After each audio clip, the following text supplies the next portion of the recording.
What is going on, Donnies and Donettes? You are back again for another banging episode of the Mobile DJ Mastery Podcast. Me. Hey. Oh, wait. Ladies and gentlemen, today is a good day. Today's episode is a good one. I have had some amazing guests on my podcast, dropping gems, keeping it 100, transparency, laughter, banter, honesty, all of those types of things. And it's just continuing with this one today. Guys, I have got someone on today that if you're a DJ and you haven't heard of this guy, I'll just keep on saying you're not a DJ. If you're a DJ, and you haven't seen this guy's content and some of the stuff that he champions, you're not a DJ. You're not. So if you see the guest today, if you've seen it on hopefully you haven't seen it on the thumbnail, and you're gonna get the surprise. Well, I'm hoping that, I don't know, but we're gonna wait and see. Guys, I've got a great guest, man. This is a fantastic chat. It was absolutely inspirational listening to the full story, backstory, mindset, way of working, things to do in the future, goals, aims. Oh man, I fully hope you are gonna enjoy this episode, man. I'm not even gonna say who my guest is. I just want to roll the banging VT. Hopefully, hopefully now. Yeah, at the time, I don't know if you guys remember, I had an issue with Spotify, and Spotify were giving me some copyright stuff for a tune that I've got licensed to use, the intro outro tune. Imagine I paid for that tune. It's not mine, but I've got license to use it anywhere across everything. I've paid for the stuff to make sure I can do what I need to do, and they was giving me drama. So I think that drama is resolved now, so we can get back to our beautiful intro. But guys, man, this is a great episode. We have tools in this episode, software and software and apps that you can download and start adding to your workflows, man. Some of these softwares are free. So on this episode, guys, you are going to have access to a free application that can spice up your DJ sets, make DJing a little bit, not madly fun, but definitely different. Some quirky, I would say, up to date, up to the time stuff. Not no 2019, not 2006, not 1995. No, on trend, 25, 26, and 27 type stuff, man. Free apps that you can download, which will all going to be available in the description. Hey, 247, stop gassing and roll the intro, because we need to see, you're hyping this guest. We need to see who it is. And guys, man, get ready for this one. It's going to be definitely a juicy one, so a lot of takes home. And I want to see how much of you can relate to some of the stuff that we're talking about. Because on this episode, we talk about some stuff that DJs talk about that we don't always talk about, which is a bit more personal stuff, which is good because, you know, we're all DJs and we all come from different walks of life and backgrounds and stuff. But you'll be surprised how much things that we don't talk about, because normally it will be about mixing, DJing, business, SEO, website, Instagram, all this stuff. But other personal stuff that we could have a lot of similarities. So let's see what similarities align with you. Anyway, 24, stop gassing. Let's roll the beautiful VT and get into this, a banging episode of the Mobile DJ Mastery Podcast.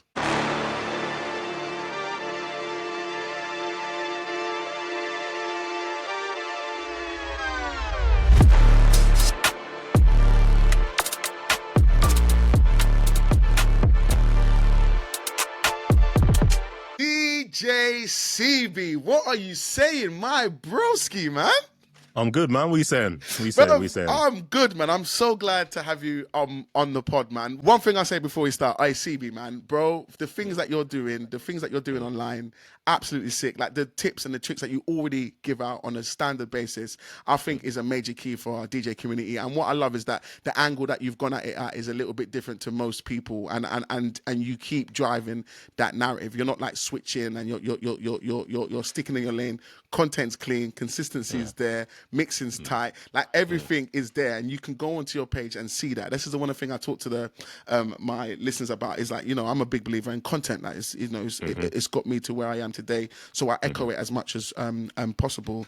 And I see the stuff that you're doing. I think it's sick, man. First of all, I just want to say, man, love your content, man. Keep appreciate it, man. Sick. Appreciate it, man. Appreciate it. I'm going to be totally honest, guys. I've got so many questions for this guest today. CB has put in work online. He's putting work on social, Instagram, YouTube, TikTok, everything. Numbers, consistency. The guy is on fire. So, yeah, man, we got so much questions to get in today with a lot of massive, massive take-ons. But I like to always start, which I'm really interested in this, CB, myself. But we always start the podcast with, I want people to understand what is it that made you become DJ Cee B? Where did you start? How did you get involved in the whole DJing thing in the first place? So my oldest brother is a DJ. Okay. He does like weddings, birthday parties and stuff like that. Oh, so he does more private. He does more of the private stuff. He does more private stuff, yeah. So we went around his house. This was I don't even know how long ago this was. This must have been about 10, 12 years ago maybe. Mm-hmm. We went around his house and he had his decks out. So he had a pair of CDJs and just a mixer. And he was trying to teach us how to mix. Okay. So I got an older brother. I got two older brothers, and he was trying to teach us to mix, and I couldn't do it. I couldn't do it. Yeah. How old is you, CB? How old is you at this time? I wasn't young. I must have been about early 20s. Okay. I wasn't like young, like super young kind of thing. Yeah. You were still of age of driving and doing other things like adult age. Yeah, exactly. Mm-hmm. And I couldn't mix. He was trying to get us just to go from one song to the other, and I was just like, I can't do this. Mm-hmm. And I hate not being able to do anything. Like I hate not being able to do stuff in it. So I literally went home that night and then went and bought one of them tiny controllers. Mm-hmm. I think it's like a Hercules controller. Oh, the Starlight, yeah. Yeah, so I got it from Amazon. It was like £80. Yeah. I got it and I just tried to teach myself. Like every DJ starts virtual DJing it. Virtual DJ. That's it free. Let's go. Yeah. you bang it on your laptop and you just start mixing songs. And obviously you're terrible at the start, but then over time, I was getting home from school. I was going to say school then, but I was getting home. And then, actually, you know what? Yeah, I'm trying to think back now. I might have actually been about 17, actually. Okay. Just thinking about it, because I was coming back from college. College, or okay. I can't remember. But that's okay. That's okay. I remember coming back and I was just going in my room and just mixing and just trying to get better and better. And then eventually I kind of just phased out of it. I was like, I'm not really going to become this whole big DJ now. Yeah, super cup DJ and all that sort of stuff. Yeah, so I stopped. And then a couple years went by. And I thought, let me pick this up again. So I was living with one of my exes at the time. Mm-hmm. So I picked it up. I bought a controller. And then I remember playing some tunes in the flat. And then she started complaining about the noise.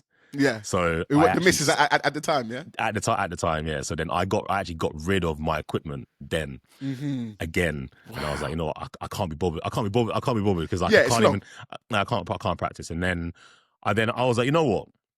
No, I actually want to be a DJ because I love mixing music and stuff like that. And I remember I went to go see DJ Rusky with one of my boys in Windsor. Mm-hmm. And it was that night, like he shelled it. And I was like, I want to do this, innit?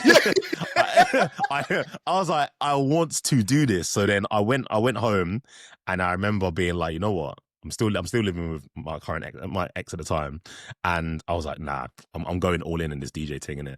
So I made myself buy a expensive-ish controller to make sure that I went ahead with it. I see what you mean. Yeah. Put the money in it to make sure, like, look, you've invested in this. Like, we need to stick at it and make it happen. Mm-hmm. Yeah, so I bought a Denim MCX 8000 controller. Okay. Bought it. It was I think it was like £1,400 in it. It was quite expensive at the time. And then I got it, set it all up, complaints again, and I was like, so I remember I filled out the refund form, yeah, and I got to work at the time, and I was like, you know what, nah, because this would have been the third time now, CB. Do you know what I mean? I was like, nah, allow it. So I rearranged the spare bedroom, and then I think there's a post on one of my old Instagrams. It might be on DJ Cee B's Instagram, but I think I might have archived it. But it was 2017 was when I first said, yes, I'm going to I want to become a professional DJ. So then I was like, yeah. So then from that day on, I just constantly, every time I got home, I was just mixing. And then I was just like, okay, cool. I want to try and get some sort of gigs And then I just got myself DJing in a it was like a local gym. I was just doing 2-3 hours. Okay. So you went. It sounds like you wanted to get bookings, but you went the usual route. People would go like, "Oh, let me get into the bar, let me get into the club." But you went into the gyms. How come that happened? Because generally, I think DJs in gyms are a match made in heaven. But did you see someone else in the gym before? Like, what is it that made you go to the gym first instead of like the bar or the club? So with me, obviously I wanted to be a DJ. I saw these club DJs, but I knew it wasn't going to be easy. First of all, it wasn't going to be easy to get into clubs, but at the same time, I knew I couldn't just jump in and be this club DJ. And because I'm realistic. I'm not gonna be like, oh, I've been a bedroom DJ. I'm gonna become DJ Rusty tomorrow. You know what I mean? So I was like, with the gym booking, I was like, I haven't got a crowd to please, so it's a less pressure booking. Less pressure. Good. That's good. And I always say this in some of our videos when I speak to beginner DJs. I'm like, get a less pressure booking because you obviously have less pressure. Yeah. So I remember I got there, and even at this point I was nervous. I remember I planned a whole 120 track playlist set, literally from 1 to 120, because I was playing for about 2-3 hours. And I remember when the guy like nodded at me and was like, "Yeah, do you want to start?" My hand was shaking before I pressed play. And I was just in front of people on the treadmill. That was it. They wasn't even like paying much attention to you type thing, innit? Like exactly. And then I done my first one, and then I done it for about 2-3 months. It was literally £10 an hour. It was £10 an hour. It wasn't great pay, but I was like, it gave me the confidence to play in front of people. Yeah. Without playing in front of people, if you know what I mean. I feel exactly what you're saying. Yeah. And then then people started coming up to me and was like, "Oh, have you got a mix CD?" So then I started going home, burning bare CDs and then giving them out. And then from that, I started getting like inquiries like, "Oh, do you do birthday parties? Do you do stuff like that?" So then I was like, "Okay, cool. I'm going to start taking this on board." But I didn't want to jump in and start doing people's birthdays because, again, I'm still just a bedroom DJ. And then my brother, not the oldest brother, the one just below him, he started a company with one of his friends. It was called Get Social, and they were just doing like these random like garage events and like R&B events and stuff. Okay. So they was like, "Oh, do you want to be the DJ?" And I was like, "Sure." So then they done this event, and there was about, I think they said there was going to be about 150 people there or whatever. And I was like, oh my days. Yeah, I was just about to say, only? That's a lot of people, bro. Yeah, I was like, okay. So then I remember the day of the booking, I tried to plan my entire set, literally from 9 or 10 p.m. and it just, thinking back to it now, it was terrible. Don't get me wrong, like from the videos from it and how the crowd was, everyone enjoyed themselves. Had a good time. Yeah. But I was just nervous, and the set was just terrible. In it, like I planned like a whole warm up set and then a main set, like building the vibe and that. Yeah, but it just didn't work. I mean, it worked, but it didn't work. And then after that, the company started getting picked up by clubs. They're like, "Oh, do you want to do your events in our club?" So then I started getting into like this club in Maidenhead and doing like an R&B event and stuff like that. And then it just kind of escalated from that. I then got a residency in that club. And then I lost that residency. And then do you know why you lost it? I do know why. Do you mind sharing, CB? Why you? I started talking to the promoter's sister. Okay, so you was trying to get some nyash. Nah, it wasn't. CB was getting nyash from the promoter. It wasn't even like that. I was just talking to her in it, but then like things like people started talking like, "Oh yeah, Courtney's talking to whoever," and then next thing you know, I was no longer the resident. Yeah, you're like, I was no longer the resident. And I remember, because I put this story was, I don't know if it's still on my YouTube. I put a video on and like I lost the residency. And I spoke about this. And I was like, yeah, don't like put your DJ career first, man. Don't chat to Gyal. Yeah. Don't chat to Gyal. But then yeah, so I remember I lost that residency, and I remember being at home like, I've just fucked this up, man. Yeah. I've just messed this up. Like money's gone, innit? That's a business. That's a revenue stream at the end of the day. This is what I mean. And don't get me wrong, the residency was good money. I was doing Friday and Saturday, and it was good money at the time. And I was like, At the time, I was like, I'm caked, man. I was like, Nice, yeah. and then I lost it because of that, and I was like, damn. And then after about, I can't remember who I was talking to. Someone was like, you're a good DJ, man. Just don't worry about it. Like, opportunities come and go in it.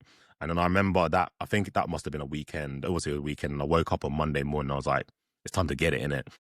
And then I can't remember what happened from there, but then I just started getting bookings after bookings. I think it was like me just posting online and just me just constantly just making myself kind of known. Yeah, yeah. And then I then started just doing random. I started doing like random guest sets, and then eventually I landed myself a few residencies, and then that was it really. Because I'm not from, like, obviously my older brother was a DJ, but I didn't really have anyone in the clubs. Mm-hmm. So I had to kind of try and figure out and make do it myself. your own way, innit? Yeah. So what I was doing was I put this tip on my YouTube as well.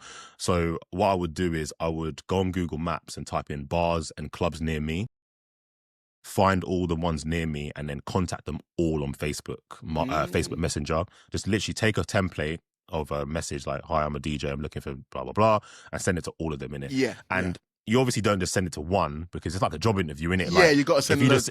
If you don't send it to multiple, you're not going to get anything in it. So I send it to bare. There's still all the messages are still on my Facebook. Mm-hmm.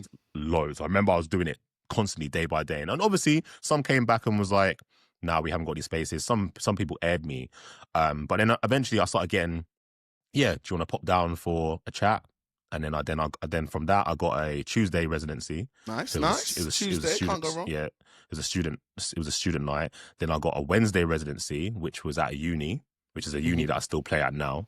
Okay. And then was I doing Thursday? I didn't do Thursday. And then I eventually landed my main residency that I was at for 4 or 5 years on a Saturday, which was Walkabout in Reading. Now, when people hear about Walkabout, they're like, "Walkabout?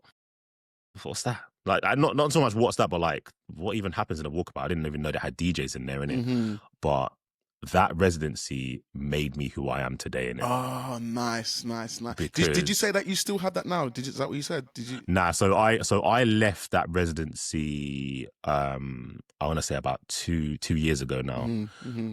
Because I was getting to the point where I was like, am I enjoying it anymore? I'm not enjoying it anymore. And I was like, and I don't want to force it. Like, don't get me wrong, I was getting good money, but I was like, I don't want to force it. And at the time I was going through a bit of private stuff, and it was just like, I need to just dip out of this. Yeah.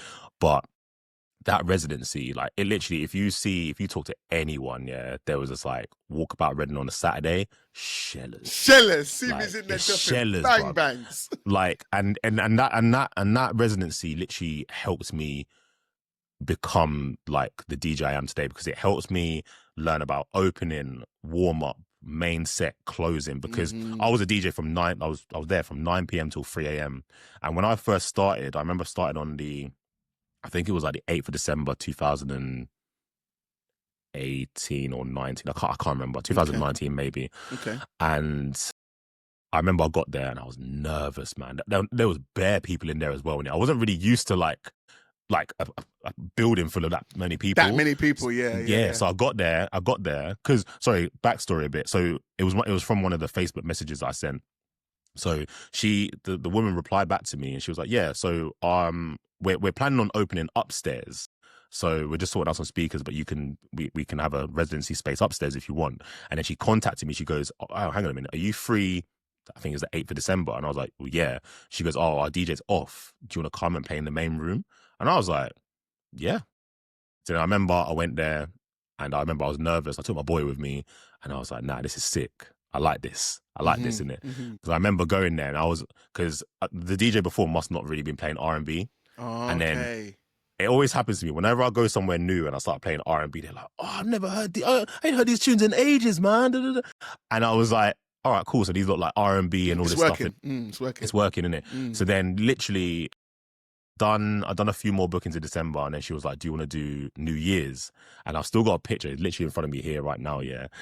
And the place was rammed. Like, ram. Yeah, I've never ever done a booking. I remember she said to me, yeah, that there was over 1,000 people in the building. And I was like, wow.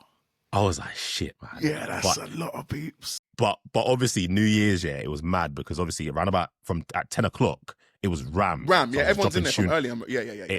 Yeah. It was just sick, man. Like literally dropping tune. And because I was still quite fresh and new in there, everyone was just gassed of all the new songs that they hadn't heard in there before, innit? And then, yeah, that was it, man. And then eventually she then was like, well, our DJ is leaving. Do you want the slot? And I was like, yeah. So I literally had it every Saturday.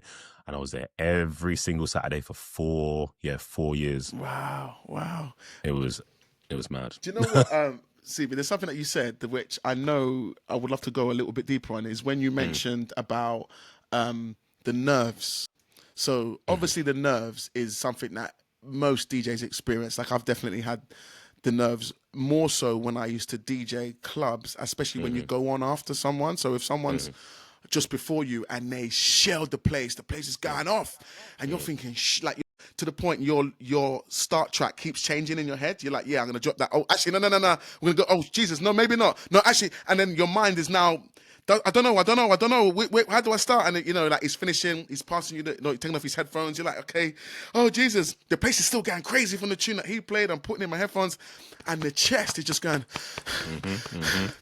and I'm like. And I'm thinking to myself, bro, if I drop the tune, and I lose 30, any more than 30%, it's gonna knock me for 6. Do you know what I mean? Yeah. And that knock for 6, I'm gonna lose 40%, 50%. Now you've lost 50%. People are just leaving in general. Do you know what I mean? They're just like, oh, what's going on? If there's a room 2, let's go and see what's happening in room 2, or let's go to the bar, let's go. And I'm like, that can't happen. So the nerves used to like really get me there. So going back to that story, what you spoke about, especially like with the New Year's and the 1,000 people, how did you get over those nerves? Like, what did you actually do? Like with nerves in DJing, I don't know. I just feel like I just didn't really feel it. Like I got obviously, don't get me wrong, there was loads of people in front of me, but when I DJ, and if you see me online, I have this straight face. I don't make any facial expressions. It's because I'm so focused. When I'm DJing, and I'm in that zone, it's like I'm actually in the booth on my own and there's no one else in the room. Right, gotcha. It's mental. It's crazy. Like I was playing the other week and I literally forgot that there was the crowd in front of me. I was that zoned out, and there was Halloween and there was over 1,000 people in there in front of me, but I was just on the stage vibing because I was just so zoned out. But the things that make me nervous is when I don't do my normal, like, I don't want to say rituals, but normal things before my set. Yeah. If something throws me off before my set and I don't get in the zone, that's when I start being like, shit, there's people around me and stuff like that, man. But I guess I get there, like I know I can shed a set in it. Yeah. I know my mixing's clean. I know I can do whatever. So as long as I just do what I normally do. Do what you normally do. Yeah. But the difference that from what you said about like being on a set, a DJ before you, and then you having to go after and you're getting a bit nervous. I haven't really had that. Okay. I've always been like a solo DJ. Okay. I've always been the only resident. And I've done a few guest sets here and there, and it was quite early, and I've done one in Newcastle and stuff like that. But I've always been a residency, the only resident DJ. I've had my friends start and finish. Yeah, and I've had my friends come and warm up for me and stuff like that. And don't get me wrong, actually, when I had a few of my mates warming up for me, when I was to go on, I was like, okay, yeah, I got to because bring it now, innit? Because now CB's coming on. And but it's not that. It's because obviously I'm the resident and they know that I shell it. Yeah. So then I've now got to be like at 12 o'clock, I've got to turn it on. And the problem with me is I find it very, very hard to jump into a set straight away into main set. I like to play 9 o'clock when no one's in there, build up. Yeah. Because I'm stiff as fuck. I'm stiff at the start, yeah. Pause. I'm at the start of my set, yeah. I'm like, it's weird. It's like I can't DJ in it. And then eventually, when I start playing my tunes, I always warm up with old school R&B because I love old school R&B. And I always play like some of the older cuts and stuff like that because it just gets me in the mood, kind of thing. Yeah, I'm with you. And then once I've played about 10 or 20 tracks like that, I'm like, cool. Now I'm in the zone and whatever. Yeah. If there's a DJ before me and I've got to now jump on and start with bloody Fiend or like some hip hop, something like intense, straight to the top. I'm just like, I can't. I don't. I mean, I struggle with that, and I'll happily admit that as well. So the nerves comes from like not doing what I'm used to. But yeah, I get you. Because I do the exact same thing. I'll always set up my laptop in the exact same way. I'll put in my cables a certain way. I'll make sure the mixer is set up exactly the exact same way. If I'm playing on my S9 or I'm playing on a A9 or DJ 900X, whatever, they all have to be set up in a way. Like even all the high, low, mids knobs, they all got to be pointed to 12 o'clock. Yeah. They all have to start at 12 o'clock before I start my set. It's stuff like that. If it doesn't, I'm thrown off. Yeah. I'm thrown off. I'm thrown off. It's mad. It is so mad. But yeah, in terms of, like I said, in terms of nerves, I don't really get nervous anymore as long as I go to the set and everything is where and especially with the residency, because you know it, like when you come to the booth, you know what you're going to see. It's not like, oh, what's the booth set up like or what's going to be there. You kind of know, and as long as that's there and those things are there, then the nerves are much more in a lower form. Because the reason why I want to touch on that is because I know a lot of DJs have that, and sometimes there's some DJs, they have so many nerves they don't DJ. There's some DJs that don't exist at the moment because they have maybe felt the nerves and said, that feeling I didn't like, so maybe it's not for me, when really it's just something that they had to kind of get over. So it's just good to hear that it's not just one, it's everyone, it's not just one person. Yeah, it's a lot as well, because I feel like most DJs are introverts, innit? Do you know, oh my days, bro, I was talking about this literally on another podcast with Brandon from Advantage DJs. He's in Australia, and I was saying there's a stat out there that it came across me at one point. 80% of DJs are introverted. So that's why you have your general DJ won't move as much when they're DJing. They just kind of focus on not even looking up. They look down and just stay here, looking at my stuff and cracking on. But no, I've heard that stat. Yeah. So it sounds like it's true. Yeah. Most DJs are introverts, so you put them on a flipping stage in front of 1,000 people. You're like, because obviously, I don't know what it is. It's like DJs are just like we're just kind of just chilling in our room and stuff like that. We're like, oh shit, that we mix that sounds good with that, man. And obviously, because I think we've got like I don't know what it is, man. But yeah, like we're just people that just like to sit at home and just chill, play some music, and then we get good at it. And then next thing you know, we're in front of thousands of people. We're in front of you're like, and like you said, you have to find a way to get over it. Like some people say, because obviously a lot of people know that I'm as much as I talk online and I do all my YouTube stuff, I'm a very quiet person. I'm a very unless you really know me in it. Yeah. I'm a very, very quiet person, man. Like, I like to just chill. I'm a homebody. I just like to just chill and relax. And but people say to me like, "You're a DJ, man. You're in front of." I'm like, I hear what you're saying, but trust me, when I'm in that booth, yeah, I'm as if I'm on my own. Yeah. It's so crazy. It's so crazy. Because it is mad, because like when you're talking about the introverted type DJs, the thing that I think makes me laugh is that when I was in school years ago, we had these keyboards. And these the little digital, not a little keyboard you're doing music lesson, and they had a DJ mode on. And when you I think Casio brought out these keyboards, and when you press DJ, it was like DJ, and it will have all these sounds that will make it sound like, well, DJs are hype, innit? Like DJ, hi, oh yeah, and it will have all these like mad sounds on it, like, and you're thinking like rewind and all the selector and all the, so it sounds like, you know, it kind of makes you feel like to someone who's not a DJ. Just like when you're saying, when people come to you saying, but you're a DJ, bro, like you're a hype man, you get the party going, you get the crowd going. But it's like, yo, when I'm, like you said, when you're in the booth, that's when you're in mode. But when we're not in the booth, we're like, nah, we're not trying to be like the main person. I'm there in a corner chilling, man, like quiet as anything, man. Like obviously with online and obviously having to stand out and stuff, like I do need to speak up. And don't get me wrong, when the first few YouTube videos, like I can't even look back at them old ones, man, because they were just cringe. Because obviously it's weird, because I'd be like in my room on my own like this, talking to a camera. I'm like, I feel weird, man. But now it's just natural. It's normal. Yeah, it's normal. It's weird, but it just comes with practice, and like you have to get over it. You have to realize that like when you're DJing, no one really cares Not that you're like on that. stage. It's not like Yeah, deep, yeah. It's like the whole microphone thing, innit? Mhm. Like a lot of DJs hate using the microphone because they don't like the sound of their voice to other people. But no one cares. No one cares. No, That's this a is you. what I mean. That's a you problem. Do you know, like This is when you're what I like, mean. only you think in that, like obviously not you as in you, but like as a DJ, as in ourselves, that's an us problem. Only we're thinking, oh, my voice, I don't like the sound of it. You don't like the sound of it, but no one else ain't like, do you know what? I like that announcement, like what you said is helpful, but nah, I didn't like the sound of his voice. There's no one saying that. There's not one person that's like, your voice is like, yeah, man, can you stop talking? Like your voice is putting me off. No one, nobody would think that, but sometimes to ourselves we can think that when we're hearing ourselves back, or you know, the coming out through the bigger speakers, man. But yeah, it's a weird thing. It's a weird thing. Yes, it's All funny, right. man. See, I see on your Insta, you I don't know if it's something that you've been doing all the time, but I see you're about this gym life, bro. Have you been doing it for a while? Have you just got into it? What's going on over there, my man?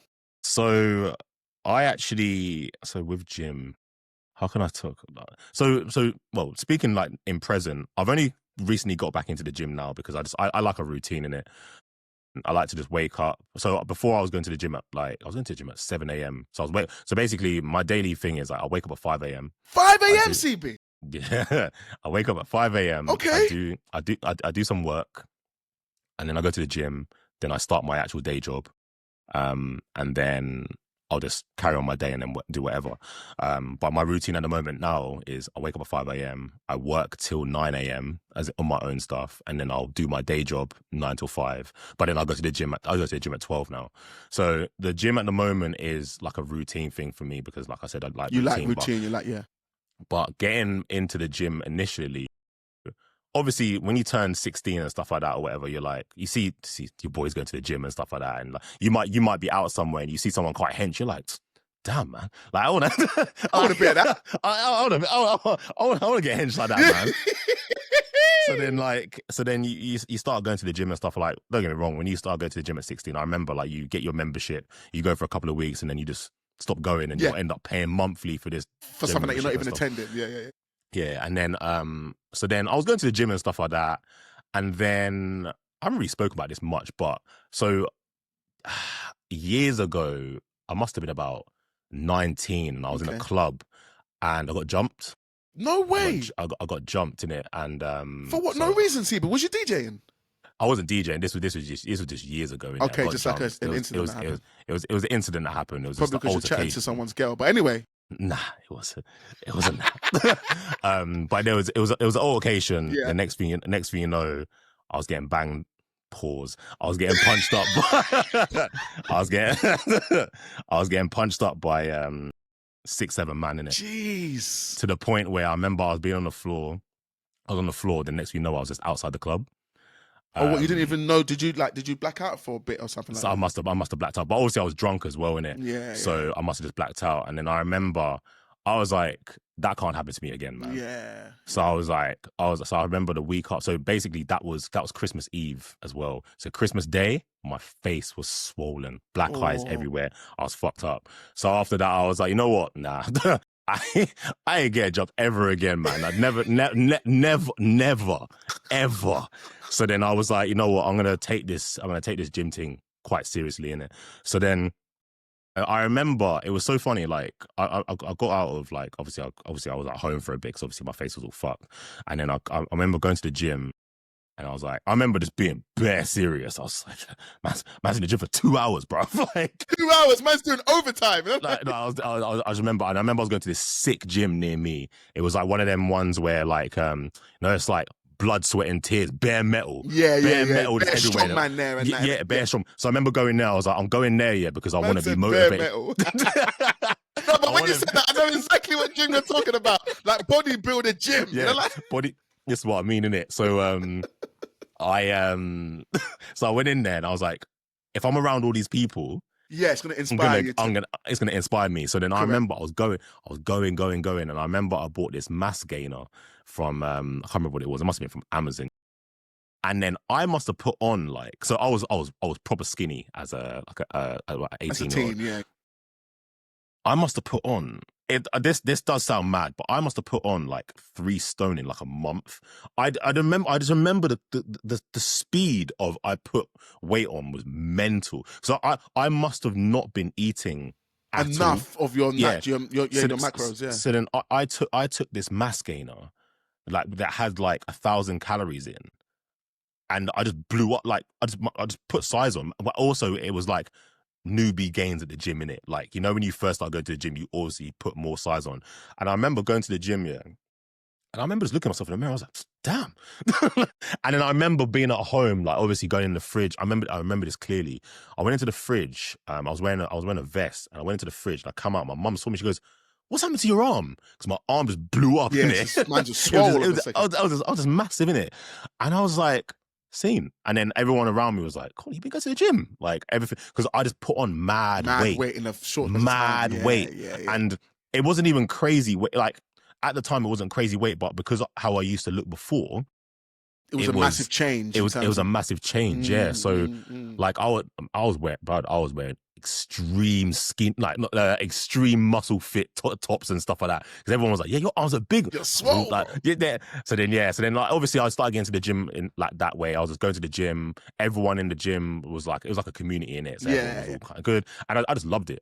I just loved the whole aspect of gym, and just like leaving work, going to the gym, having my protein shakes, and just eating chicken and rice all the time. That was just my life. That was it. And then I remember I was proper in the gym, and then I started one of my full-time jobs, and then it kind of just went downhill a bit because I couldn't focus on it enough. Same way you was at the time. Yeah, because I think I can't remember what job I was doing, but it was quite. The hours were so good that I was just going to the gym like whenever I kind of wanted. But when I got a 9 to 5, I was in the building from 9 till 5. I finished work. I was tired. Yeah, I couldn't. Do you know what I mean? And then I just remember that like I started losing a bit of size, and I could not get back to that size. And then ever since that, this must have been about a good 5-6 years ago. I just could not get back to it. I remember seeing pictures of myself. I was like, I need to get back to that. Back to where I was, But because I was trying to force it, I couldn't. Like, I was trying everything, and I was trying to eat all the chicken and rice. I was like, I don't even want to I'm trying to eat all the chicken and like, rice. What's going on? I couldn't do it. And then, then eventually I started getting back into it, and started falling off. And then obviously and then when I started getting obviously booked as a DJ a lot, bro, I remember at one point I had a full-time job and I was DJing 4 or 5 times a week. So I was finishing my bookings. When did you sleep? Like, see, bruv, trust me, I was just on one constantly. That's like finishing at like 3, 2, 3, 1, getting home. Then you got the 9, so you're up like 7. And that's, I'm guessing the 5 o'clock routine wasn't in swing then, because that's impossible, bro. Yeah, it was, because so my week was, so I DJ my residency on a Tuesday. So I'll do, I think it was 10 till 3. I then drive home, and at these times this was before COVID. Yeah, so there was no working from home in it. Yeah. So I'd get in at 4, and obviously when you know, all DJs know this, when you get in, you don't want to go sleep because you're still you're buzzing, innit? You're still kind of buzzing. Adrenaline. Yeah. So I'd get sleep about 4:30. I'd wake up around about 7:30, shower, leave at 8, go to my day job, and then I do my day job 9 to 5. I get home, then I was DJing on a Wednesday. I was doing 10 till 2:30. I'd then get home, I then do my day job again, and then I remember then Thursday I'd have off. Then I had a residency, so I'd do my day job Friday, then I DJ Friday, Saturday, have Sunday off, Monday off, and then just go again. It was mad. It was constant. Did you have a partner at the time? Did I have a partner at the time? No, I didn't actually. No. Like 100%, bro. That would have been like.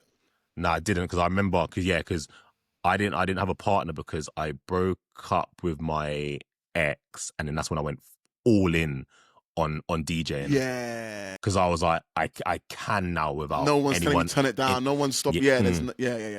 So then I went in. So yeah, and then I was so busy. Like people would talk to me, and I'd be like, I haven't really got time. If I'm perfectly honest, I just really didn't have time. I just didn't have time. Like I was so busy. I was like, Yeah. Yeah, there's no time for that. I've got to do this. I've got to go. I've got like things. Yeah. Time is. Yeah, I haven't got time to do all that sort of stuff. The reason why I mention that because obviously, like me myself, I've been similar with the gym, but mine's the opposite. I'm trying to drop weight. I've always been a chubby kid. Even when I was a kid, I was the fat kid in school. That was me. Do you know what I mean? And like now, I'm sort of thinking about like with some of the work that I do quite a bit of hosting. I'm going into like, you know, keynote speaking, and I'm on stage a bit more. So I'm trying to think about like how I look, and also with, you know, I'm like your brother. I do like some of the mobile stuff, and when you're carting around gear and all that sort of stuff, I'm thinking to myself, I want to be, you know, fit, strong and healthy for me to do my job, but also for my kids. I want to make sure I've got physical energy. So in the last 6 months, I've been part of an accountability group, me and Scotty, two other DJ friends, and literally it's been the best thing ever. Like we've got like a thing where if you don't go gym 3 times a week, you get a £90 fine. And that alone has seriously helped me be like consistent like for the past 6 months, which I think out of my on and off gyms, on and off, you know, the gym, like you said, the John Left goes on and off, on and off. This has been my longest on for like the longest time ever. And I'm starting to like, you know, drop, none of my clothes fit me, and all those good things are starting to happen. And so yeah, any DJ that is in the gym, I rate that and champion that, because it helps us, and it's a good like a time away to listen to. Obviously, I was listening to tunes. Now I listen to podcasts. I listen to a lot of podcasts now. So I listen to some music depending on what kind of workout, and then that's like my little time, of just like just me focus on stuff. Well, you know, on my workouts, try and defeat personal best, like make sure I'm get that pump on, and then when you leave, more so like this is in a much better state. Like my mind 100%. is in a.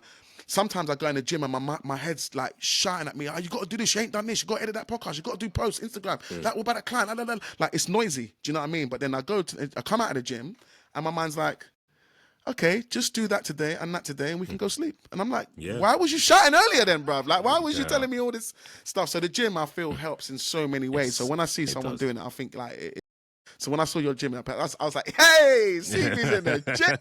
My God.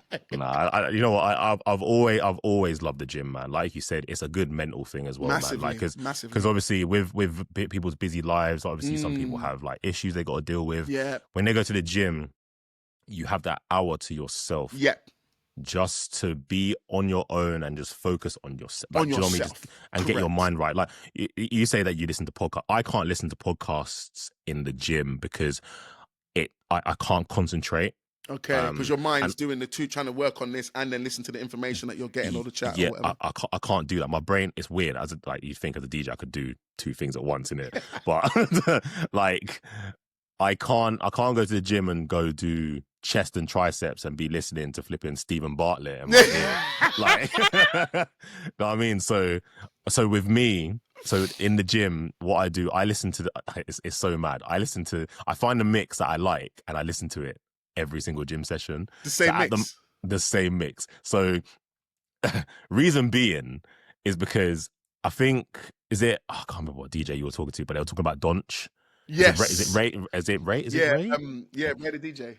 You Ray the DJ, yeah. So I used to listen to a lot of DJs. Like I used to make it I used to make it a thing where I'd listen to all different DJs mixes and stuff like that. Okay.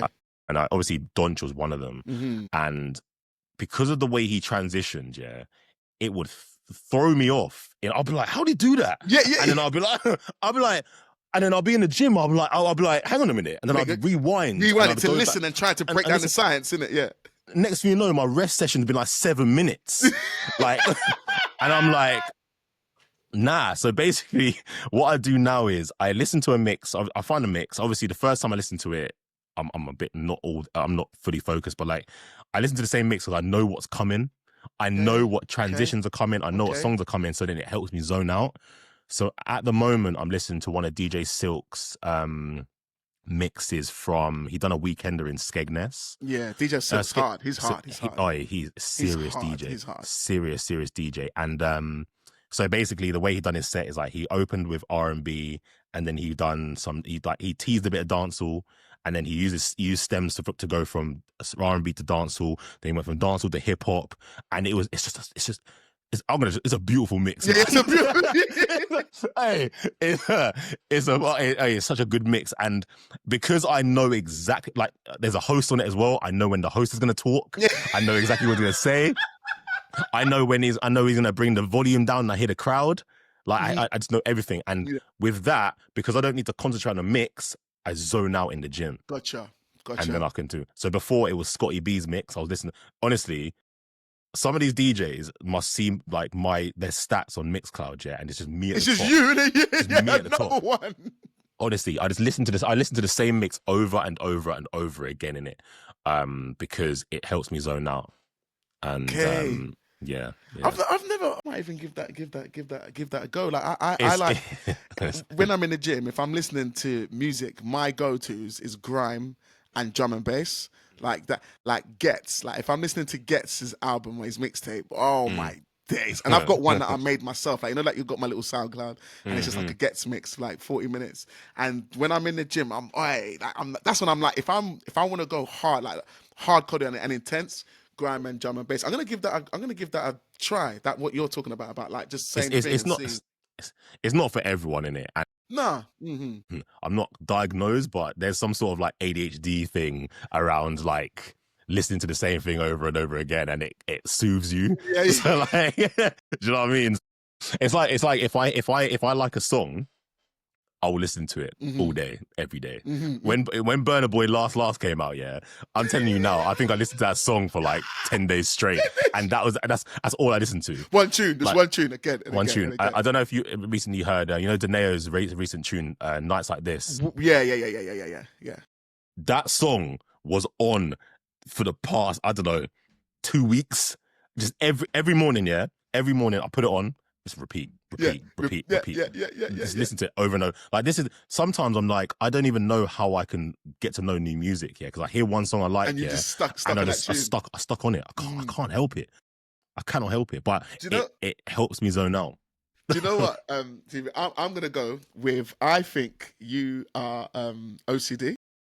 Yeah. When you go to the When I'm listening to all your things, especially when you spoke about, this is way back when you're talking about the club and how you like to be comfortable, and the club stuff with the setups and the knobs and the 12s and the laptop being a certain way. Like there's things that you mentioned that you've mentioned that. So I'm like, and then when you're saying about the tune and the zoning out and it sounds like there's a bit of OCD in there. And I always look at it, yeah, they call them neurodiversions, right? And I'm dyslexic.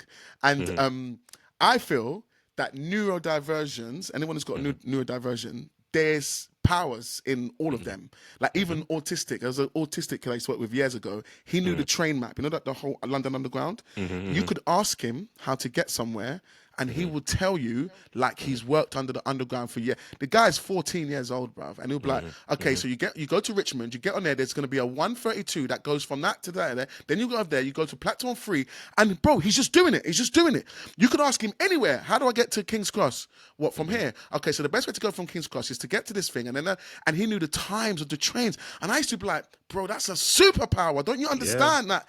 That is a power. And I think like with myself, with the dyslexia, I'm terrible with writing and spelling, but in terms of public appearance, I'm okay with standing in front of people and talking. And some people are like, how do you do that? I'm like, the writing for me, that's long for me. If it wasn't for AI and Grammarly, I don't know how I'd run my business. Do you know what I mean? But in terms of my one, is like the dyslexia is able for me to be extroverted while being organized, and the brain can work under pressure with no problem. Similar, listening to yourself, you being in that way, it's like I won't say it's like a control, but it's like you've got something. I know this is hard to explain, but imagine something's like in you is moving like that. But once we know what we're doing and we've got routine and we know what's happening and we're comfortable, then this starts to happen. And then you get into the zone. Do you know what I mean? I don't know. Yeah. I don't know if that resonates, but I'm listening to the things that you're saying. That's what it kind of sounds like, and it will have its powers, 100%. Yeah. Like honestly, yeah, I've got some sort of something in it. Trust me, man. I got something in it. Yeah, honestly, but yeah, the whole music thing. It just like it's weird. I zone out completely, and then I'm just on it. Like the gym, and just anything. Like even with work and stuff like that. Like I struggle with doing any kind of work with music, but I have to listen to specific music. Like I either have to listen to a song that I know and I'll listen to over and over again. Like one song I'd always listen to is SWV, You're the One. Okay. So I'd listen to that constantly when I work because I know the song inside out. I know all the words, and because I don't need to think about the song, I can zone out and do my work. Yeah. And then there's a specific chilled Amapiano playlist that I always listen to when I need to. If my head's all over the place and I need to work, I listen to it and it calms me down. It calms you down. Yeah. So there's two things, but like I struggle with being like here and like working and maybe someone's talking or maybe next door is doing something and stuff like that, or I need either silence completely or I need like a song. So that's like the same one to happen, for that thing to come down, isn't it? Like in that sense. Okay. Yeah. My head. I used to get this thing where my head would just hurt all the time because I'm thinking about too much stuff to the point sometimes I couldn't sleep. Wow. I couldn't sleep because I get ideas in my head 24/7. Same. 24/7. So I'm so grateful for like I got an app called Todoist. What's it called? Todoist.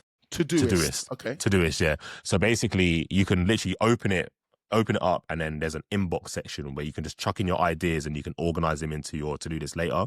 Okay. Honestly, any idea I get, bang it in there and I can go to sleep because I know I've got it documented somewhere in it. If I can't document it, I either have to do it, otherwise I can't sleep. Yeah, because your mind is like that thing. Do you know? Do you know what? It's really weird. Yeah, 100%.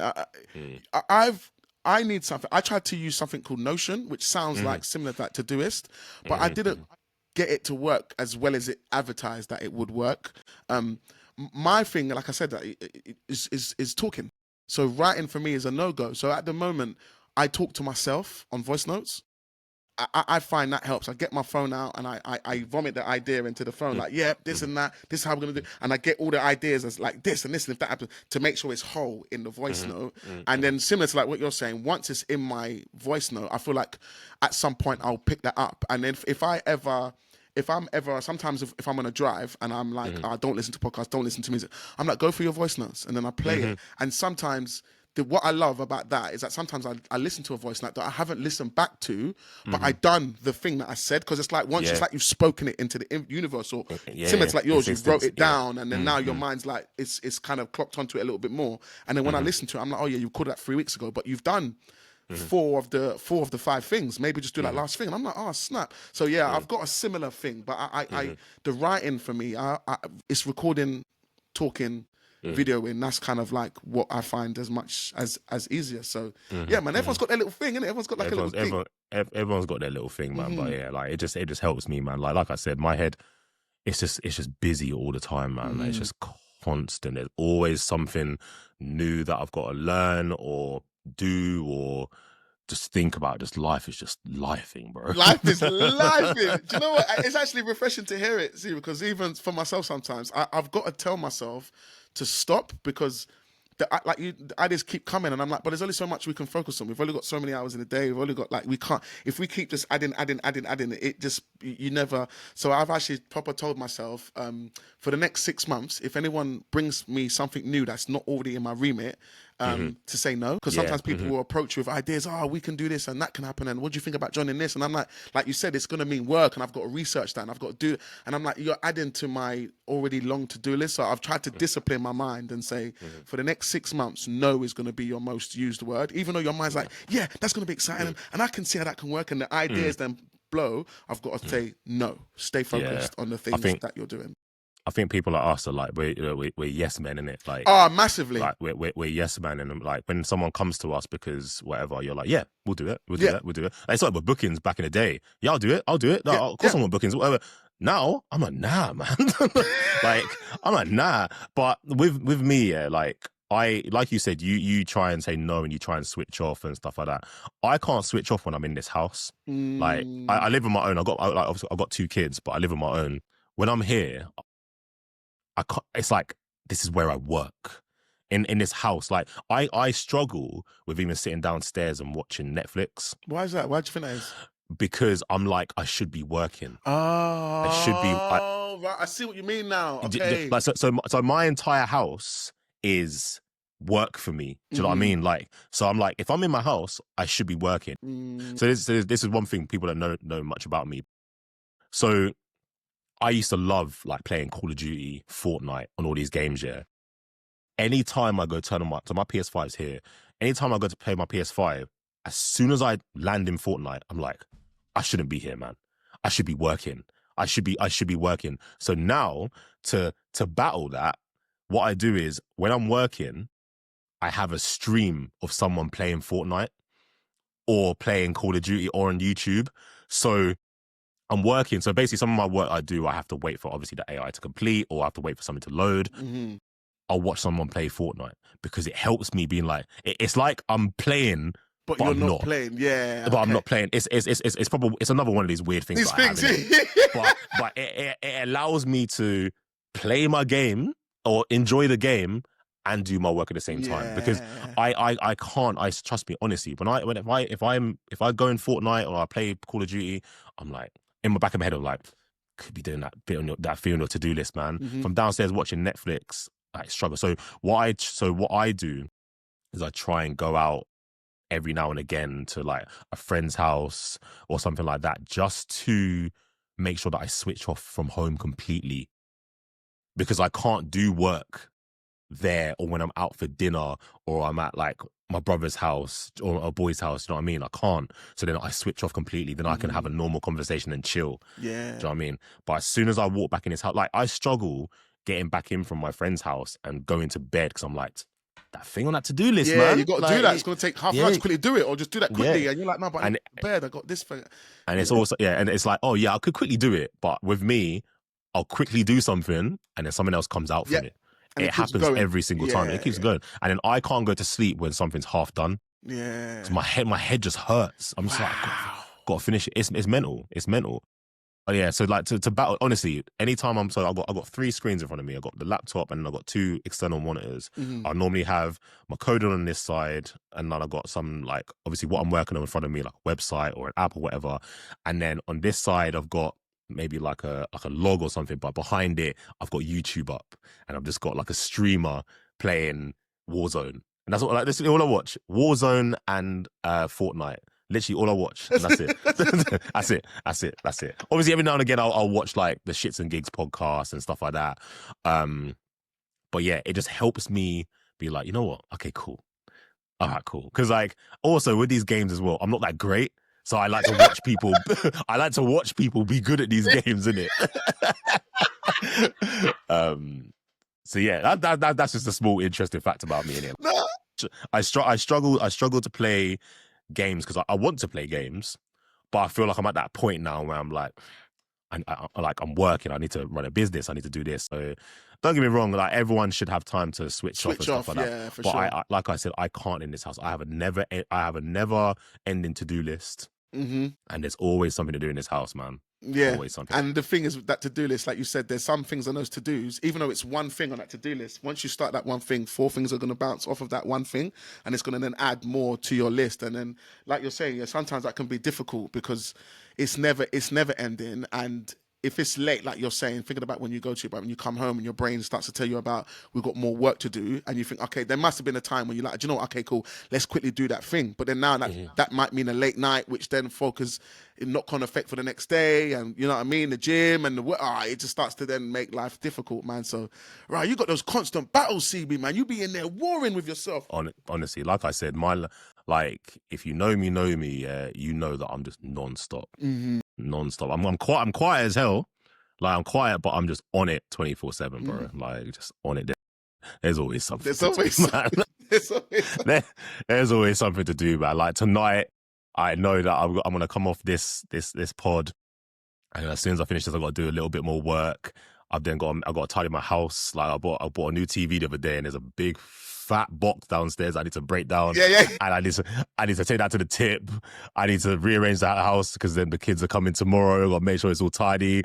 And then, like, I got to go food shopping. I'm just like, do you know what I mean? It's just constant, man. It's just constant, bro. Oh, God. But in saying that, I wouldn't have my life any other way in it, because same. I love what I do. I love what I do. I like being busy, and yeah, man. But then it's also important to go out and switch off sometimes and stuff like that. And I have all those things in place, man. But I'm just a workaholic, man. Like, I'm on this laptop in front of me 24. From the moment I wake up, 5 a.m. Yeah, I wake up, I step out my bedroom, I brush my teeth, I go downstairs. Whilst I'm brushing my teeth, I go downstairs, put on the kettle, I have a black coffee, and I sit in here from 5 till 9 and just work on my own stuff. It's just. But I feel like in the morning, the 5 a.m., the way I see it is no one's awake, so I can't be disturbed. My phone's not going off. No one's messaging you. No emails are coming through. Like, none of that stuff's happening until like more 8, 9 o'clock. Yeah. Exactly. So from that time, I put my phone on Do Not Disturb, and it's silent. Like, I can just, and I don't know. There is a thing about working in the morning. You're a lot more focused, and it's true. Like, because I get so much work done. It's mental. It's mental. Yeah, the 5 a.m. thing, I've heard about that stuff. Like, a lot of those, the gurus and that, talking about, like, if you can get if you wake up at 5, you can get your day done by like almost 10 a.m. And that's what those guys talk about. So then you can spend the rest of your day doing other stuff, because your day's work's done. Like, in maybe not done. Obviously, with us guys, we've got never to do this, so it doesn't end. But if you can get the chunk of your day, you can say, okay, now time to switch off, and then just do your general things, and then have a normal day, normal evening, normal sleep, and then do the 5 a.m. Yeah, it's not. Trust me, 5 a.m. It's not for everyone, because by like 5 p.m., 6 p.m., you're crashing. But then at the same time, it's also a good thing, because you should be tired around that time to then wind down, to then get into bed at 9 o'clock, 10 o'clock, to then go sleep and have your 7-8 hours sleep. You know what I mean? So it kind of it's supposed to be like that. But then I don't go to bed at 9, 10 o'clock. I don't get me wrong. There was one time where I was waking up at 5 o'clock and then I'd go to bed at 9 p.m. Now, I don't know if you've tried going to bed at 9 p.m. yet, but I feel like I'm wasting the day. I feel like it's too early. I feel like I'm wasting the evening. I feel like if I go to bed at 9 o'clock, I feel like I'm gonna miss something. Yeah. You know what I mean? FOMO, like, oh my days. This is what I mean. So like, I'd done it for a week. Yeah, I remember, like, I think it was during summer. So I get into bed and it's daylight outside still. I'm like, and I remember getting into bed, closing my curtains, turning my TV off, because I'll get into bed around about 7:30 to wind down or watch something on Netflix or YouTube. And 9 o'clock hits. I'm like, I turn my TV off. I'm like, lying there. I'm like, I feel like a waste man. I'm like, am I 5 years old? Why am I going to bed so early? But then I wake up at 5 a.m. and I'm fresh. Do you know what I mean? I'm like, all right, cool. I've got 4 hours. I've got 4 hours solid that I can work now, and I'm just alert and stuff like that. And then I finish. I then transition from my stuff to my day job. I do all that. Go to the gym, and my day's just blessed. Yeah. And there's this. You obviously have more hours in the day to do stuff in it. You do have stuff as well if you want to. But yeah, the whole 9 p.m. thing that stopped. I go to bed at like midnight now, and I live on 5-6 hours sleep, and that's not that bad, to be fair. It could be worse. Works. It could be worse. Bro, like, I'm used to getting no sleep from DJing back in the day, like a lot. Yeah, man, it's not for the faint-hearted, man. Nah, it's not for the faint-hearted. But at the same time, it's good to hear this kind of stuff, Stevie, because I know there's some people that when they see some of the stuff that we do, they think like, I wish I could do that. That's so easy. And I've told a lot of DJs about, a 30-day challenge, about posting for a 30-day challenge. And the main thing, some people just think, oh man, I'm just posting anything for the 30 day. The real thing behind the 30-day challenge is you learn a lot about your viewers and what they want to see from you through stats and looking at what works and what doesn't. Like, throw spaghetti at the wall. Do you know what I mean? Like, when I first started social, I was throwing spaghetti at the wall, trying to see what worked. And the 30-day, you can learn a lot in 1 month. And some people are like, but people, I'm like, no, you're not. In 30 days, it's not long enough for you to lose followers or anything. All that's going to happen is that you'll definitely gain a few. You might lose 1 or 2, and those 1 or 2, don't worry about them. But you're going to gain. If you're going to lose 2, you'll gain 6, 100%. But more so is to learn. Another thing is to learn is to see how it is to be a social media person. I don't like the word influencer or nothing like that. But to be doing the things that we do, it's not easy. And it's like do you want this? Are you ready to put in this much time? And of course it bears fruit. I know you feel it, CB, like with your work and the things that you're doing, all the hard work and all of that stuff bears a lot of fruit, and traction, business, branding, grows things, ideas, all that sort of stuff. The stuff that the reason why we love the work, but at the same time, I know there's people that sit and scroll and think, oh man, I wish, and I'm like, careful what you wish for, because if you get this and you start getting the success, some people, like, what's the name? Who said it best? DJ James Hype. James Hype done a video and he's talking about, like, people see success and they think like, oh man, I wish I could be like that. But he was like, look man, I'm on my computer every day, emails, inquiries, remixes, then in the studio, hours and hours and hours, editing, back and forth, then on the plane, no sleep. And then you think, if you have that life, some people might be like, is this like really what it is? And man's like, yeah. People see the glamour side in it, and all they want is the glamour side. That's all they want. They don't want to deal with everything else that come before that in it. I even say it when I'm doing my videos and stuff like that. When I was doing my beginner DJ videos, like, if you want to become a DJ, actually think if you want to become a DJ, and I want to list out a bunch of things that happen during your DJ career before you even start making it. You are going to reach out to people and they're going to say to you, we don't need a DJ. You are going to go places and DJ, and you're going to DJ to no one. You are going to get paid nothing. But don't think you're going to start DJing and then earn 10 grand for 1 hour set straight away. Bro, like I said, I started at £10. £10. Bro, I was free. I was doing free. Nothing. No money. This is what I mean, innit? Like, so yeah, you see like some DJs, some of us up there and doing this and doing these big bookings, but bro, there's been 7-8 years of pain, bro. But people just wanna fast forward, and get the success and get whatever, get the money and stuff. But it doesn't work like that. It doesn't work like that. It doesn't work like that. So yes, people see James Hype, see him in front of bare people, doing all these mad tricks and stuff like that. But he does all these videos about like, oh yeah, when I first started DJing, I was DJing to no one. I had this, I didn't have that, whatever. And it's true, man. Like it's true. But if you're not willing to put the work in, then unfortunately you're not going to get far. Because a lot of people think they can be like, oh, you DJs you just press buttons, man. It must be easy. No. Come on, man. Come on, bro. Come on, man. Do you know what I love? Yeah, it's when sometimes there's been times when I'm doing an event and someone will. It's like if you've got like a requester, you've got like someone who's requesting, it's getting on your nerves a bit. They're requesting too much to the point they're trying to own the bloody playlist, and I just do this. Like, do you want? I'm happy to take a break.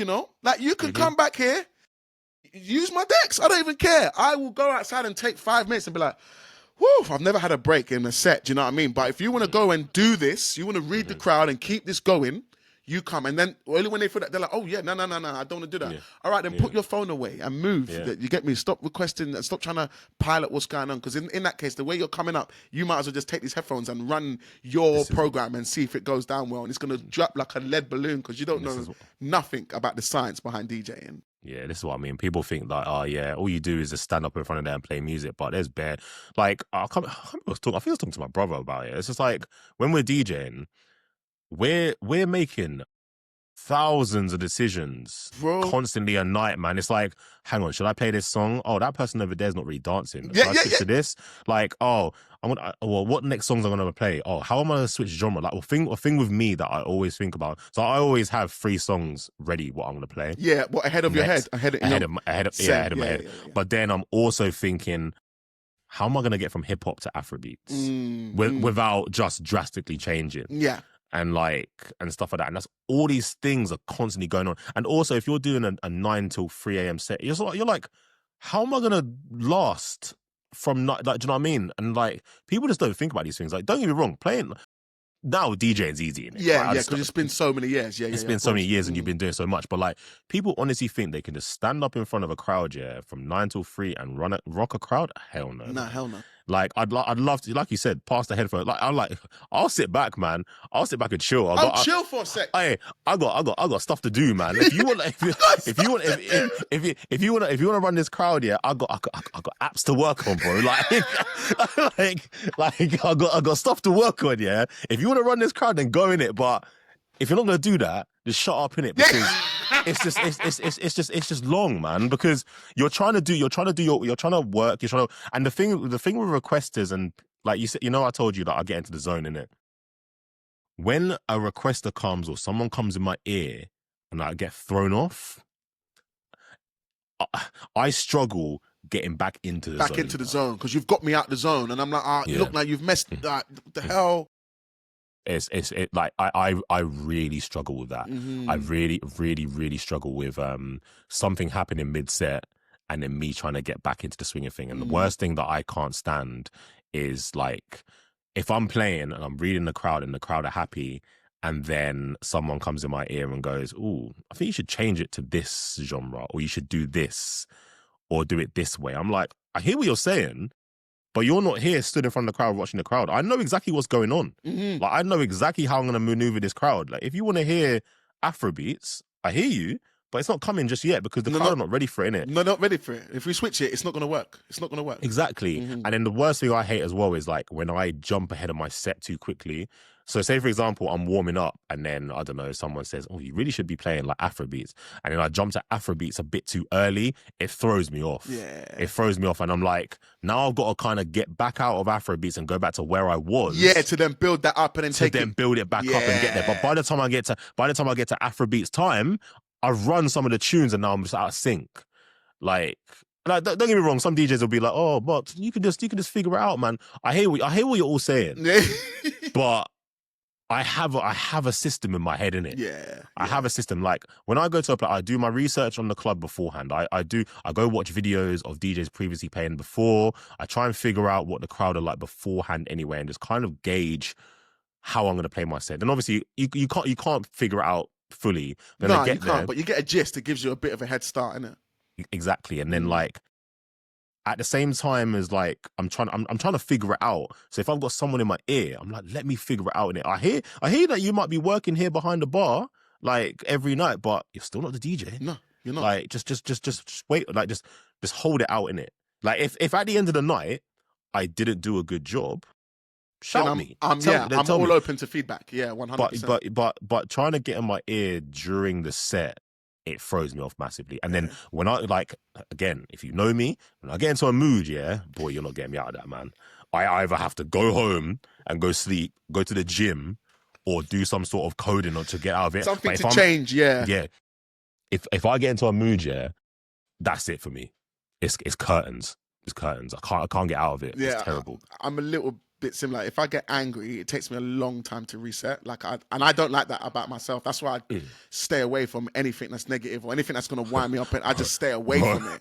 Bro, you know, I told you this is why I stay in. Like, I listen. Yeah, like I've gone through quite a bit past couple of years. Yeah, and I now know just to stay my ass at home. Stay my ass at home. Leave my house when I need to, as in like bookings or go here, there, whatever. And I just mind my own business.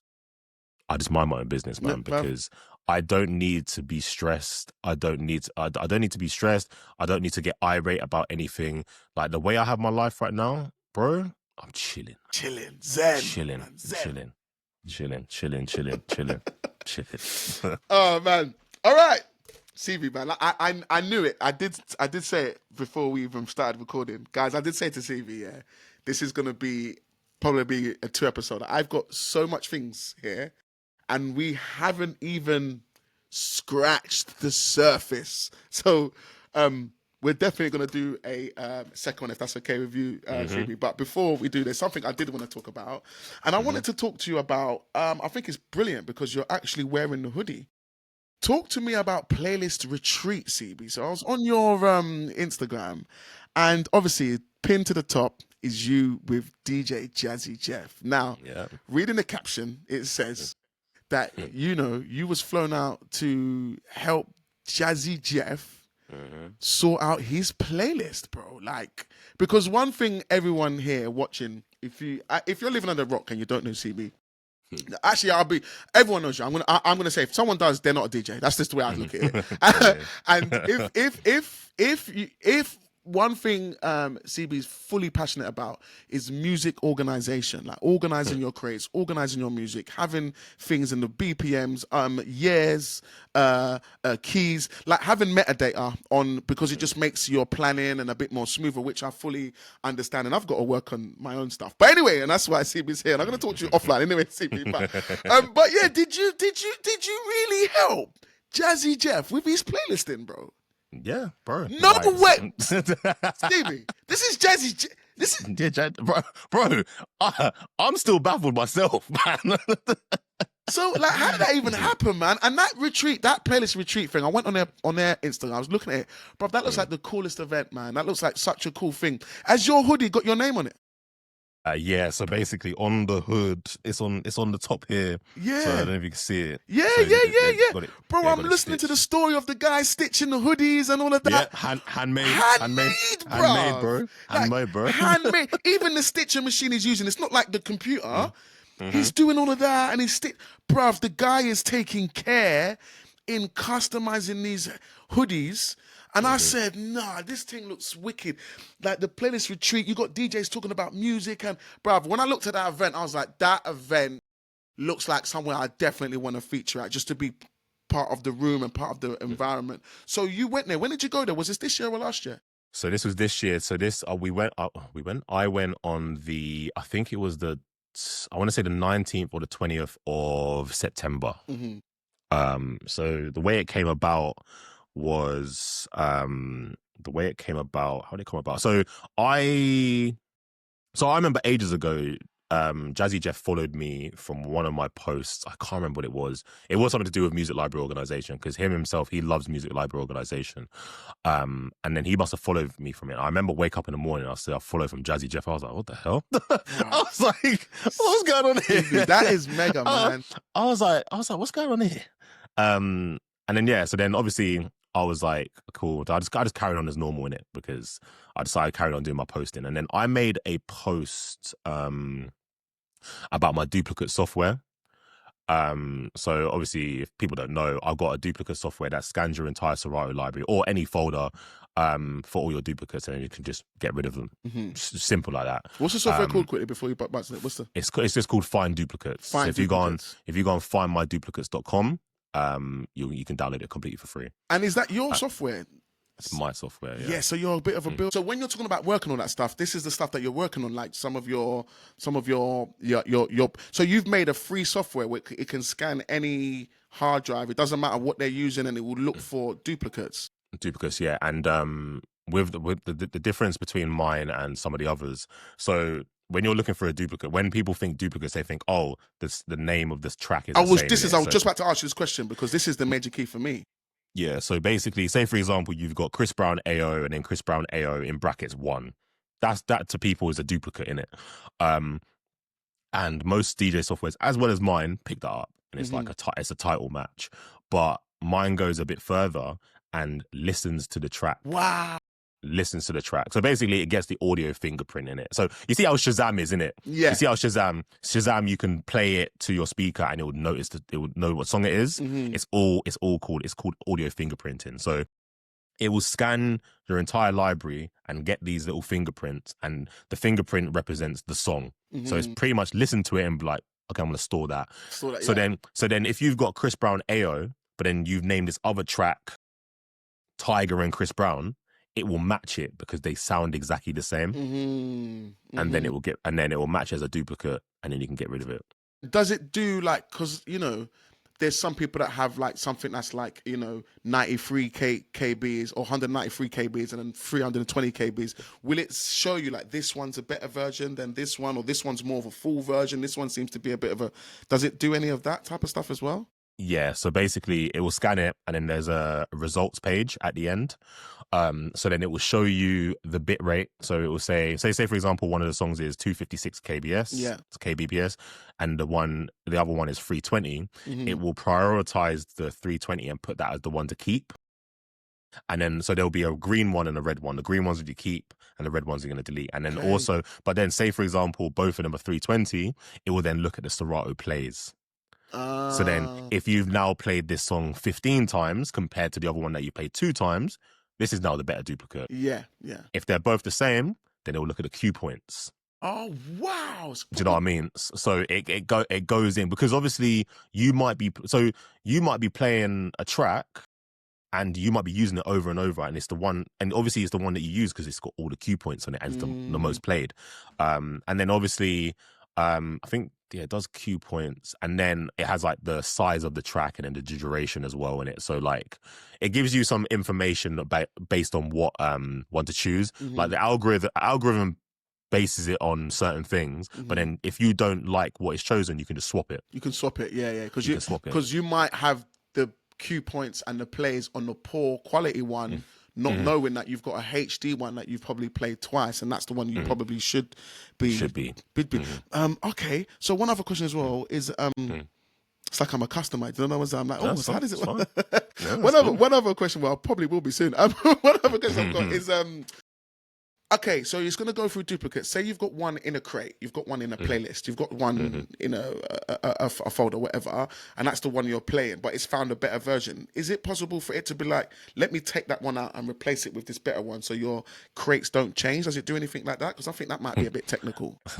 So funny you say that. so actually, this goes back to Jazzy Jeff now. Actually, so I created a post about my duplicate software, just saying Serato 4.0 is coming out soon. It's probably best that you clean up your duplicates and whatever. Yeah. Then he made a comment on it and said, "This is great.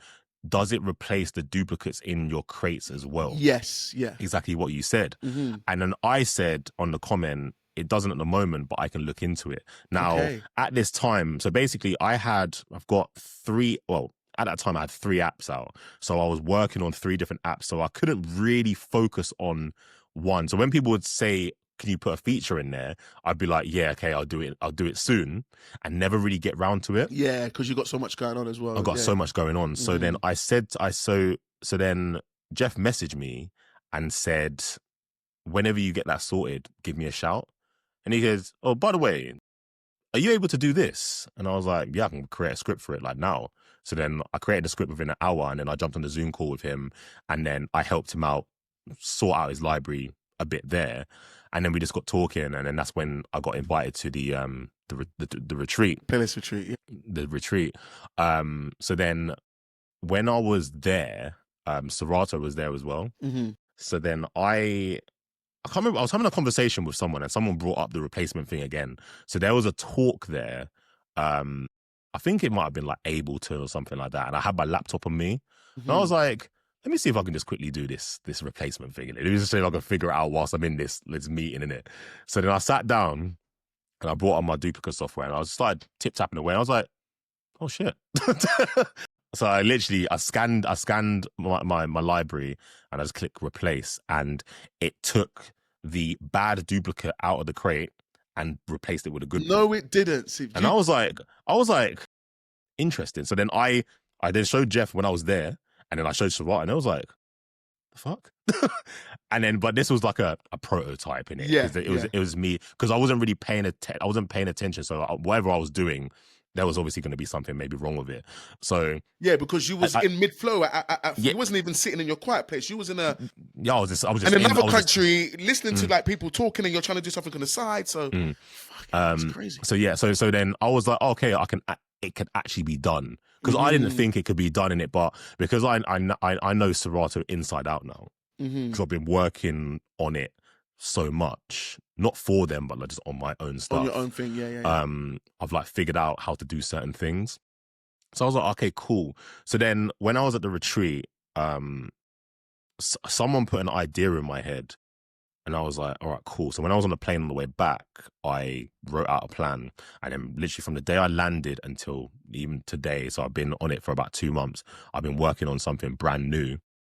So I've now made a whole new app, and this duplicate software is in there, and it does the replacements. So it will scan your entire Serato library, and it will take note of what tracks are inside each which tracks are inside of each crate. So you'll see the duplicate, and it will say Afrobeats crate, right? So then you can press a button called Run Replacements, and within 5 seconds, it replaces all the It takes all the bad duplicates out of the crates, put all the good ones in there, and then it'll create a crate with all the bad duplicates in there. And then you can just literally press delete, and it will delete all the duplicates, and your crates are fresh now. Fresh, all high quality, dead duplicates gone. Because I'm going to be honest with you, I need that, CB. What you just said, I need that. My playlists are, from years, like lots of different, and then there's times I'm like, oh man, I've got to replace that. I'll be playing it, and I'm like, knowing on that, I'm like, oh, I don't need this version, and I'll go to my thing, search for the tune, get the tune, and then mix it, and then come back to that crate and carry on working. But my mind's like, bro, you got to stop doing this, and you got to like spend some time, sit down and get this done. But I'm thinking about it manually. Do you know what I mean? But talking to you now with the software that you've got, this sounds like exactly what I need. Is it released or are you still working on it? So it's in closed beta at the moment. So basically I've got a Discord group with DJs are currently on it at the moment. Okay. So everyone's kind of helping me test out the kinks and stuff like that. So don't get me wrong, I come from a testing background. Okay. So I've done my stuff, but I can only do so much. So when I started giving it to other people, they were like, this is broken. I'm like, shit. Yeah, things that you wouldn't notice, innit? Because you're looking at Yeah, I was like, I missed something. Damn. But yeah, like honestly, I can't thank these people enough, man, because they don't have to do this. Do you know what I mean? Yeah. They don't have to do this, man. People are testing out the software. It's in closed beta at the moment.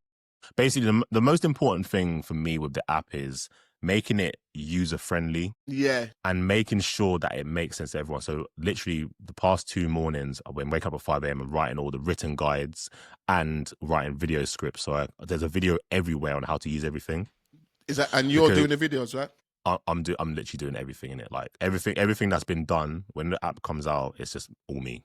It's all me.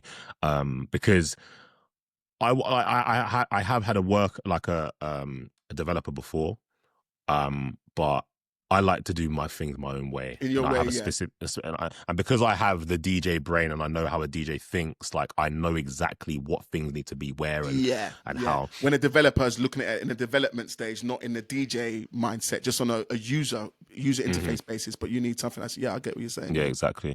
So so that software, so obviously the Duplicates app is one of 8 apps inside the application. So it's 8 apps together making one big app. And then obviously I can add in apps whenever I want now. So whenever someone comes to me and be like, oh, wouldn't it be good if you could have this, code it up, add it in, and it's just so I've made a suite of things, like a music library tools suite. So anything that you need to organize your music library will be in there. And if it's not in there, let me know and I'll add it in. Do you know what I think's wicked, CB, is that your main thing that you drive online is about the app the app that you've made is the stuff that you drive. It's like you found a pain point that you experience, you've got over it, you've then shared it online, it's resonated, thousands of views and whatnot.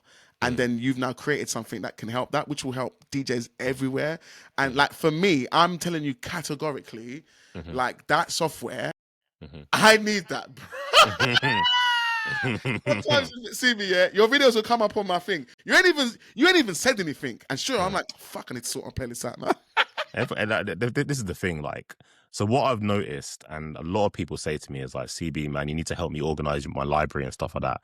And I'm like, okay, I hear you, but unfortunately, I can't sit there with you and do it. So that's why I built these softwares.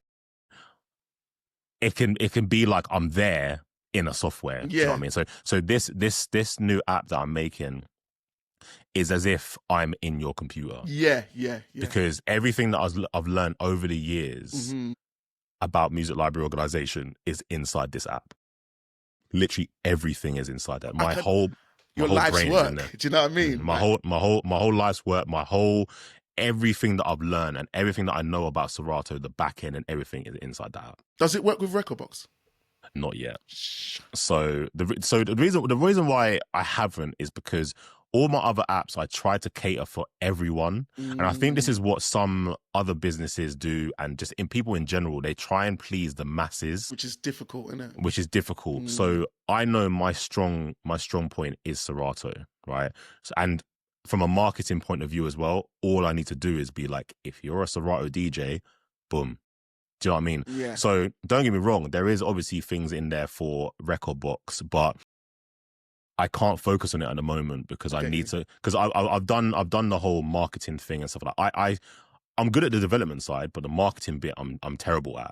So I'm trying to get good at the marketing thing. And the one thing about marketing is just focus on one thing and then expand over time. I'd agree. Yeah, I definitely agree. And to be fair, there's other ways of doing it. Well, it's a bit long-winded, but you could do it through Serato to make the changes, but then there's software where you can drag all your Serato stuff into Record Box, and then that way you've kind of got a bit of a workaround in a sort of way. Do you know what I mean? Yeah, but the thing with me, I don't like workarounds in it. I don't like I like just things being legit and I'm with you. I'm 100% with you as well. I'm with you. And my whole thing is, and this is why Jeff just loves what I do, is he goes, you just have one big button and it does everything for you. Because everyone says to me like, oh, DJing, organizing organizing's long. You've got to do this and it just takes so long. I'm like, all right, cool. I'll make one big fuck off red button and you just press it. And all you got to do, and this is another thing that I've got to get around as well, is like, because it's your music library, you're gonna have to trust me. So I have to build up trust. Trust, yeah. I'm not gonna mess you up. It's not just gonna F up your whole library. It's gonna make it better. Yeah, so this is what I'm trying to work. This is what I'm trying to work on as well. Is just like building that trust with users, and it's just something as simple as like a free trial of just testing out some of the things to make sure that it works on a small part of your library, and then you can apply it to your big one. So if you want me to do majority of the things for you, and you want me to just make one big button, I can do that. But you have to try, because people message me all the time. It's like, oh, how do I know it's not going to fuck up my library? I'm like, you don't. But unfortunately, it's true though. It's true though, because facts. It's true though, because it could, if you don't follow the prerequisites that I say in the app. Back up your library. Do you know what? You can't mess up your music library if you have it backed up. If you have it backed up, because if it might just reset it and put it back into what it was before. Exactly. If you have a backup and something might go slightly wrong, lift, put back. That's it. Done. But people like to live life on the edge and not have a backup, man. So all over my app, it's like, back up your library. There's a backup app. Yeah. There's a backup app inside the library. Jeez. If you click any of the other apps and you haven't done a backup within the app, it will say to you, you haven't done a backup. And if you say skip, he goes, I put another message. I'm like, are you sure? Like, because if you get past this, you can't message me saying CB fucked up my library, because I put, do you know what I mean? Yeah. Like, music libraries are a big thing for DJs. Massive. It's massive, because it's how we DJ. Yeah, and it's our whole collection. Like, that's why I know you probably get that message a lot when people are like, oh, how do I know? Is it gonna? Because that's the one thing that's kept me away. I did some work with a company called Mixo. At one point, and we was going to do like a collab, and then pull it out to the community. So I always say, like, I won't do anything first unless I'm happy with it. I can't put my name behind something unless I'm fully behind it. So, when they're like, 2-3 weeks, I'm like, no, I need 3 months, because I need to make sure it's good. I can't tell anyone, any DJ, anything unless I use it and I can certify it. So I did use it, and his software, like, he does the one where it's just swapping stuff over. I think you know them. I swear I've seen that. You've messaged them. There's some sort of connection with you guys. Yeah, so did Mixo message me? I can't remember if Mixo messaged me, but I've definitely used their software. I did use their software because I wanted to do something with it, as in, like, I wanted to use it. But it didn't work how I wanted it to. Yeah. So then, me being me, I was like, oh, I could probably make something. So then I started making something, maybe not similar, but I'm just like, I wanted to do something, but I couldn't do it, so I just make it myself. So it's like, but it's dead then. I don't need it. Yeah, it doesn't do what I don't need it more. So I'm starting to make it myself. Like, I've got to the point now where, like, if I need an app, I just make it myself. Sick. If I need to do something, I'll just make it myself now. And don't get me wrong, it does take a long time, but with AI, things are a lot quicker now. Like, you can speed it up a bit more, innit? I put a tweet about this ages ago, and I'll say this every day of the rest of my life. ChatGPT changed my life. ChatGPT changed my life, man, because without it, I would not be where I am today. Yeah. Because It's I literally can that little have things. I can have an idea and I can put something together. I could put an app. I could put an app on in 24 hours if I wanted to. That's With AI. It's mad. It's crazy. mm-hmm. Like someone can come to me, like, who is it? I don't know if you know a DJ called Whitley. Whitley. From Whitley from Dubai. Whitley Rich. I don't know. I don't want to butcher her last name. But she messaged me the other day, on Instagram, and she goes, "Oh, wouldn't it be good if you did this app?" And then by the time I replied to her, I made it. And then I was like, Yeah, this, and she was like, shit. I was like, because what was happening, going back to what I was saying before, I was waiting for something to load, so I was sat here watching Warzone, and she as you do, and she messaged me, and I was like, oh, okay, cool. So I put it into my AI, and it made it for me, innit? And I was like, that's a sick idea. That's a sick idea. sick. But because obviously I'm working on so this is the thing that we were speaking about earlier, like, can't be a yes man to everything, so I can't make every single app. So 100%. my main focus is MLT, my music library tools app. Get that out first, because there's a thing with me, like, I always get near the finish line, then I hold back a bit. I'm like, oh, putting it out. The amount of time it took me to put out my first ever app, oh my days, man. Mm-hmm. Like, and then I put it out, and I remember there were so many issues with it. Almost like, if I would have put this out sooner, I could have solved the issues, and then I could have solved it. So all these things that I've learned and all these mistakes that I've made, it's now in this app. Everything that's in this, everything's done so proper because of all the mistakes I've done previously. Mm-hmm. It's crazy, man. But I can't wait. I can't wait to see this app, bro. Because I can show you, man. Listening to you, you're very particular. So when you're saying, like, all our conversation up until where we are right now, I know it's going to be a good app because you're meticulous about how you do things. You've got standards. You've got high standards, which is great. Like you just said, I don't like workarounds. I don't like workarounds. I'm working with someone on an app at the moment, and there's something where I've got an app that I already use, and it does that, and I'm like, does yours do that? And he's like, we got a workaround, and I'm like, I don't want to work. Yeah, don't want to work around. Yeah, I want one button press. I want it to do the thing, and we can move on. But there's a workaround, and there's some other stuff on his app that the other app doesn't do. I'm like, I want your app. I want to push what you're doing, but for that to happen, I need to be behind it 100%. I can't be. Yeah. So when you're like that, like, I know that this app's gonna be dope. And another thing as well, you've put out a lot of long form content on YouTube. I remember, like, you've done tutorials, bro. Like, I think this might even be before you created this app. You were just trying to show DJs how to do things, and like, look at this, and then highlight this and do this, and like hours. Like, you got hour, 20 minutes, hour and a half, like proper courses. Like on your YouTube. So I know, like, you're dedicated, you're meticulous, you put in the time, the effort, you grind, you're waking up at 5 o'clock, you're doing all the right things, bro. So the point, I'm like, this app's like, it's gonna be, it's gonna change the game. And I want all DJs to use it, because library organization is something that I think, when you get into it as a DJ, as I think I saw one of your videos, you said, I wish when you first started, you started like this. Do you know what I mean? Because library organization, whether you're from vinyl, from CD, whatever, we end up just banging. We're making playlists for different events, and we're not like keeping it tidy. We're just adding. Sometimes it's on the fly. We're downloading tunes on site, so it just kind of sits somewhere. We've got it in one playlist, or we're just playing it raw, making sure. So it does get messy over time. And if it's not something you stay on top of, which, come on, let's be honest, not a lot of us stay on top of it. It then gets so messy to the point you're like, do you know what? Let me just work through the mess. But with something like what you're creating, one button press as well, red button, bam, and then now we've got hip hop R&B 2000s, A key, B key, C key. Like, we've got it, so it's gonna make the smart crates work better, because the smart crates don't work unless your stuff's organized in a way, so you can make better use of your smart crates. Some people got it, they don't know how to use it because your metadata is out of sync. That it's not done correctly. Yeah, man. Like, bro, I can't wait. I can't wait for this, man. This is. Yeah, I can honestly, I can show you, man. Like, it.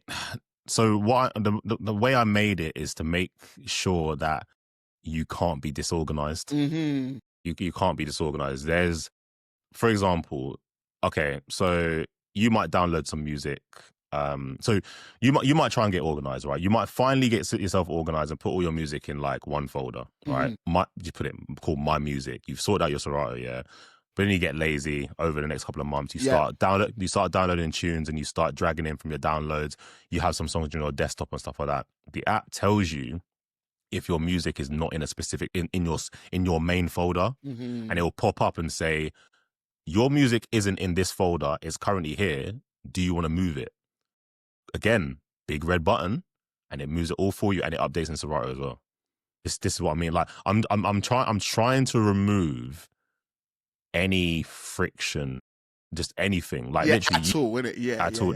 There should be no reason why you can't be organized if you've got the app on your laptop. And then over time, so I'll put it out. Don't get me wrong. There's going to be people that's going to be like, "Oh, I wish you could do this." And this is a problem with me as well. Like with being a yes man, a lot of people say, "Oh, this feature." You're like, but, add.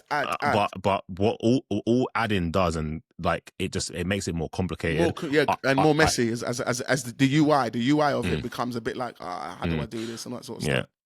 Yeah. I have the core features that I'm going to stick with. I'm not adding anything else. All my beta testers just need to know that it's they just need to test what's currently there. Anything else, we can put the app out, put it release, and then I can just gradually add things. Like there'll be obviously a version 1, and then there'll be a version 1.01, 1.02. Do you know what I mean? And then just over time I'll just build on it, and then that's it. And then they can then grow with it. The people that are on it can be like, I remember when it was like this, but now it's got this feature and it's changed this, and they can grow with it, and then just that'll be exactly. So coming out. Like, don't get me wrong, that if you go to musiclibrarytools.co.uk, you can sign up for the waiting list and stuff like that, but no one can access it at the moment apart from the beta testers and stuff. I mean, if a beta tester sends out the link, they can obviously get it in it, but I'm just trying to keep it under wraps for now, because what will happen is people will get gassed and I'll get a flood of people to the app, and then there'll be this person saying this, and then there'll be like 1,000 people saying this is broken, and then I'll get overwhelmed to the point where I'll be like, I need to take a step back, and I'll stop. I've done it before. One of my apps was doing so well. I got so much traffic. I stopped. Yeah. I stopped. There was issues with it. I just stopped. Just like not even looking at it. Just like, leave me alone. This is too much. I can't. This is too much. I couldn't handle it. Yeah, I can imagine. And it's you one, see, do you know what I mean? It's not like you've got someone else managing your customer inquiries. It's like you've got to then manage it, the customer inquiries, all the messages, and obviously you want to get through them. You want to see all the stuff. You want to reply to the people. You want to add. Bruv, this.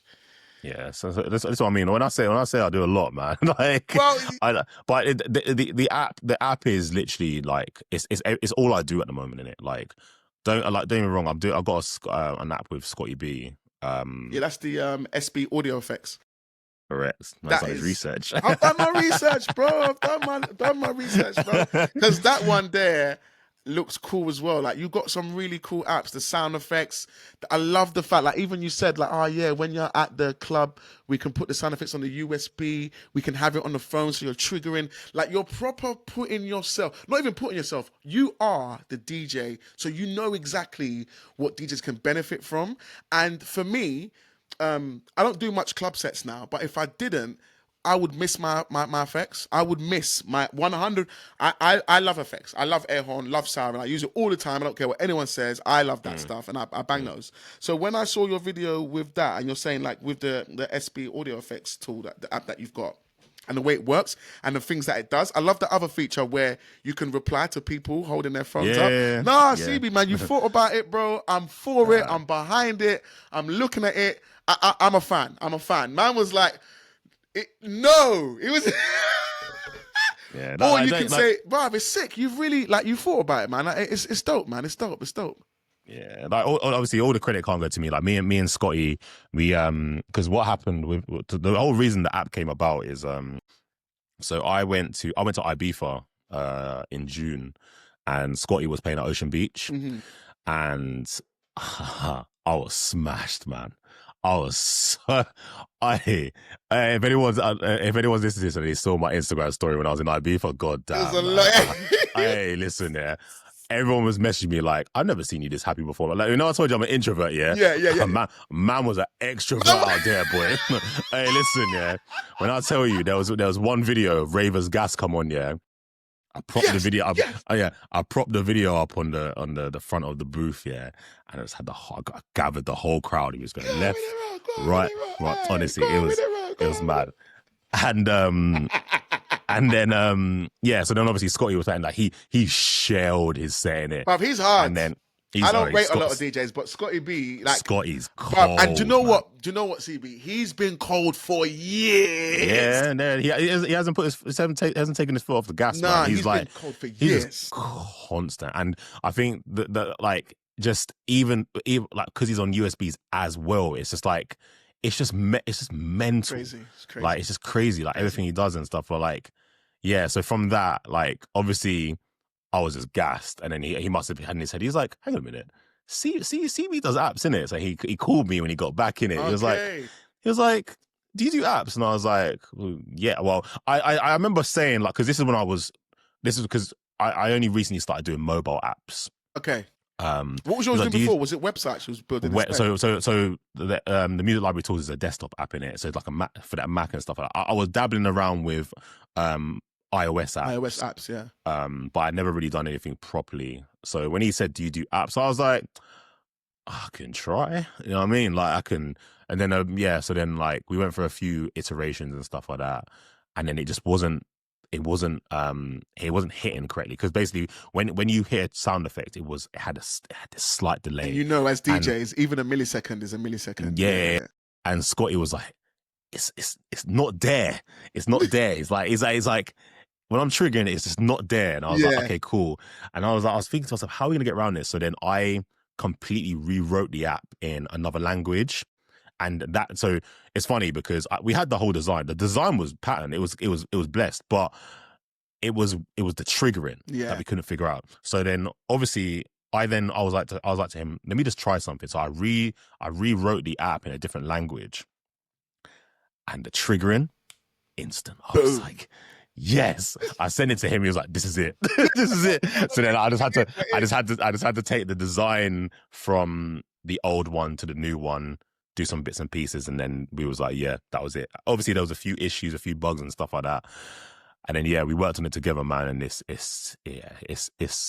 good app. It looks really good. And guys, head over to CB's Instagram. We put all of his links in the description. If you don't know CB, I don't know what you're doing, but he's got the videos that show about the SB audio effects, which I think is a great app for club and mobile DJs. I think it's a great app. Like the no requesting, it's a good spin on things, guys. I think it's definitely 2025. It's future. It's new. It's fun. It looks easy to use and is like thought about. As you guys have listened to CB on this episode, the guy's not playing, man. He's putting in a lot of work every day. Like even after this call, you heard, you guys, if you're listening, the guy is going to be working again on this new tool, which I think is going to be dope with the duplication. But the CB effects, the SB Audio Effects app, is that available on the App Store? That's available on the App Store. So what do people got to do if they want it? Is just literally just go to the App Store and search for it? Yeah, go to the App Store, go to SB Audio Effects, type in SB Audio Effects, and it should be the first result. It's a free app you can download, and then obviously there's a premium version and stuff like that. But if you want to do the no request thing, or you want to try it out, or there's also a marketplace on there for sound effects as well.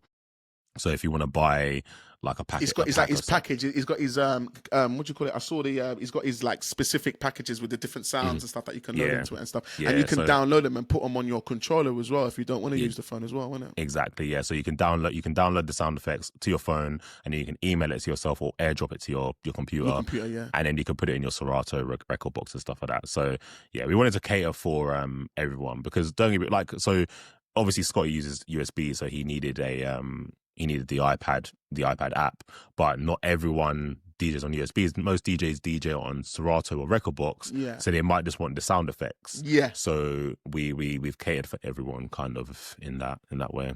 Sick, man. So guys, if you're looking for some premium sounds, SB Audio Effects, go and check it out. It's free. Go and check it out. See what you think. See, get using it. Why not? if anything, get it for that request thing. Guys, you all know how we feel about the request.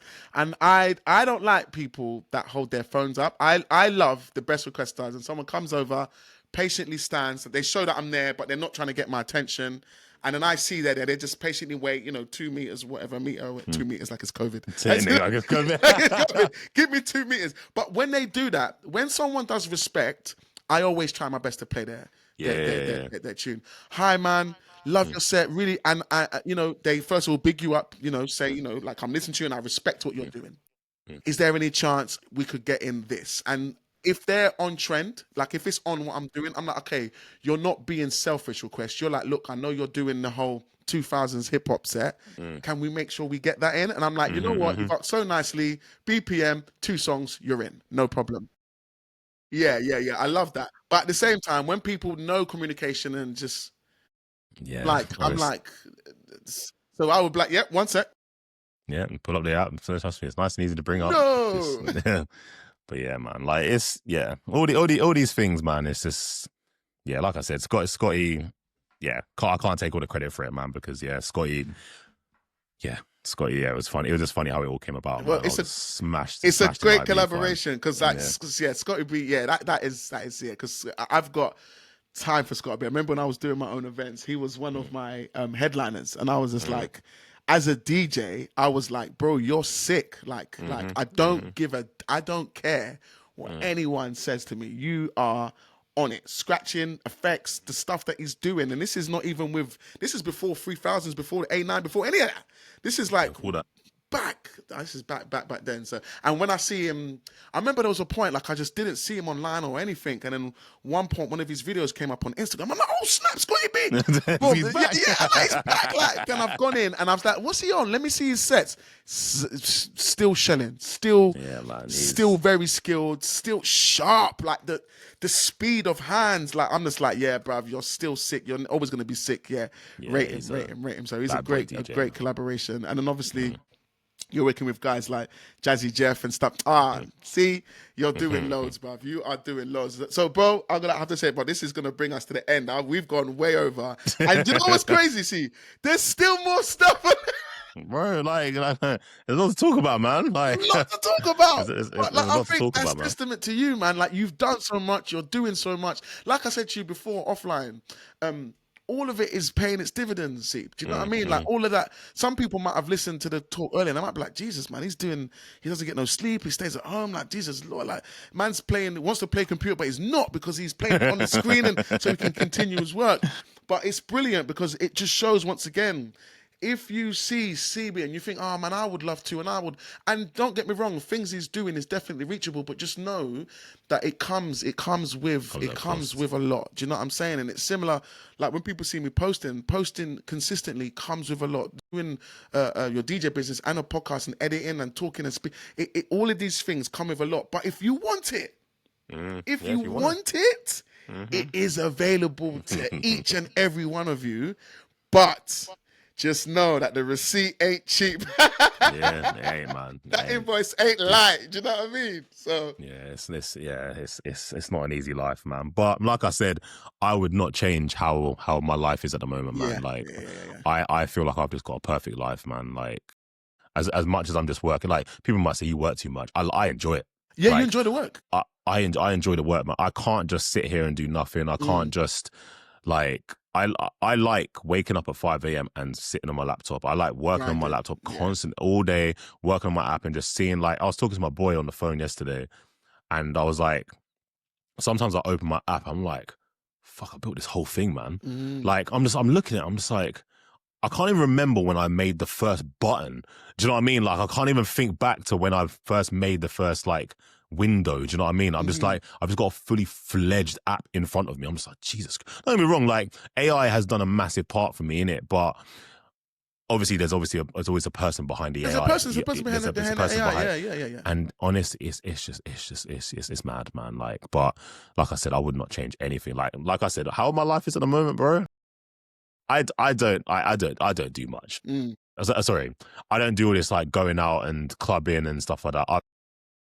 I go to well, I was trying to go to IB for once a year just to obviously let my Tap hair in, down. let your hair down. Yeah. Let my hair down, let my hair down, see a few DJs and stuff like that. I go to the R&B Slow Jams events and stuff like that.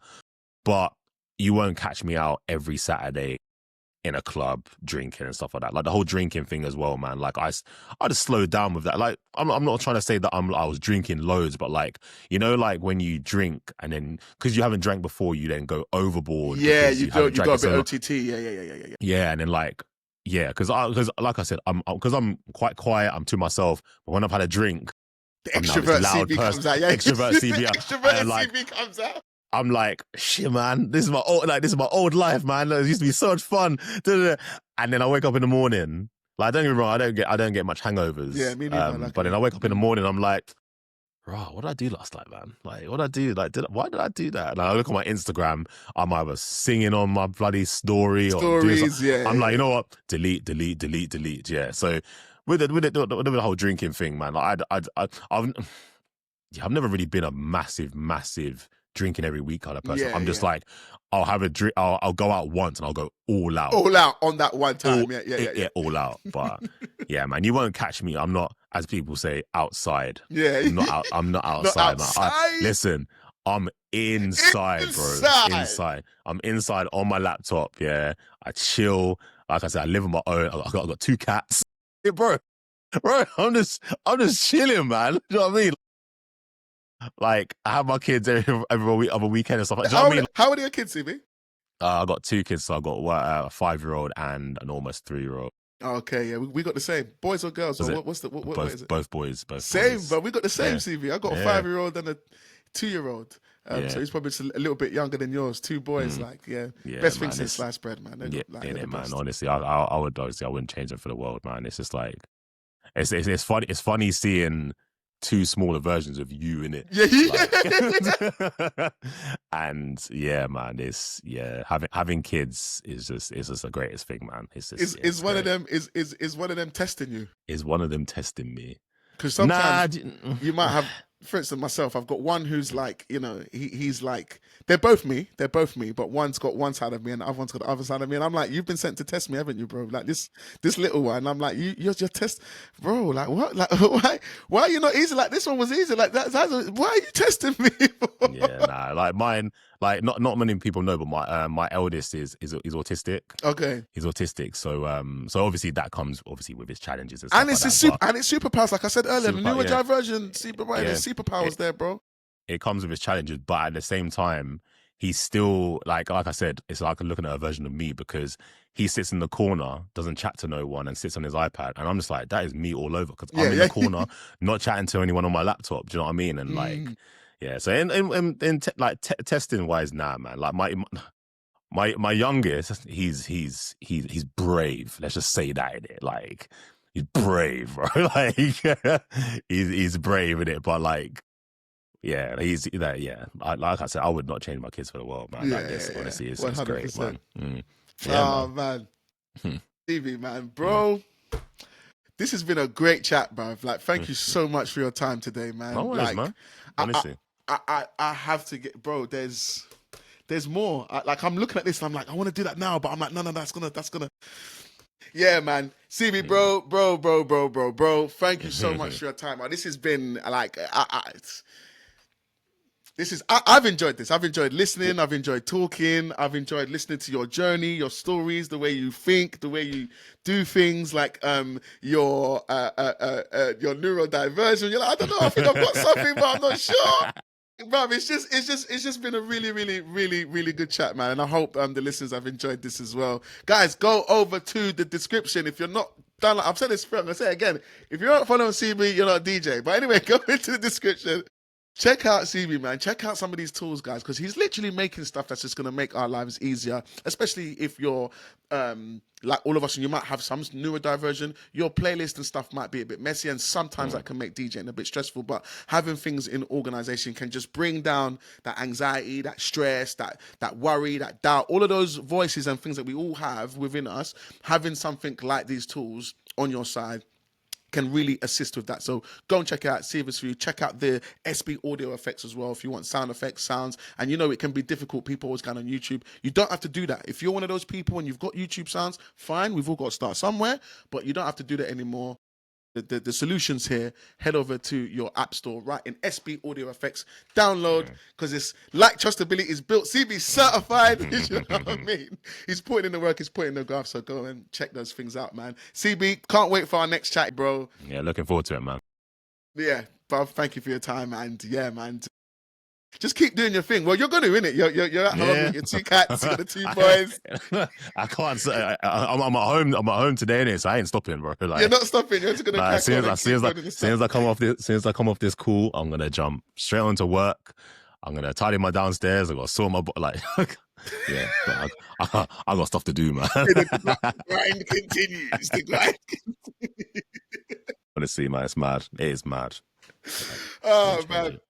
Anyway, guys, we'll look forward to the part 2 of CB come back on because we've still got so much more questions. This guy's done so much work in this space of time and we couldn't get it all in. Even with this one, this had to be another long episode. So if you have made it this far to the podcast, make sure you head into the comments and say made it. Because if you've made it, that's two things. Not only have you made it to the end of this episode, but also you're going to make it in life as a DJ because you're a serious person. You're trying to get all the gems, all the knowledge, all the things that can help your business. So make sure you head into any comment, whether you're on Spotify, YouTube, or Apple, and made it, and we'll 100% reply. Other than that, guys, go and smash the gigs. Go and make sure you get that content. Don't be disrespectful with getting your content, but get the content so you can advertise your business and get more work in. Same time next week, Mobile DJ Mastery, giving you gems each and every time, and I'll catch you then. Cheers!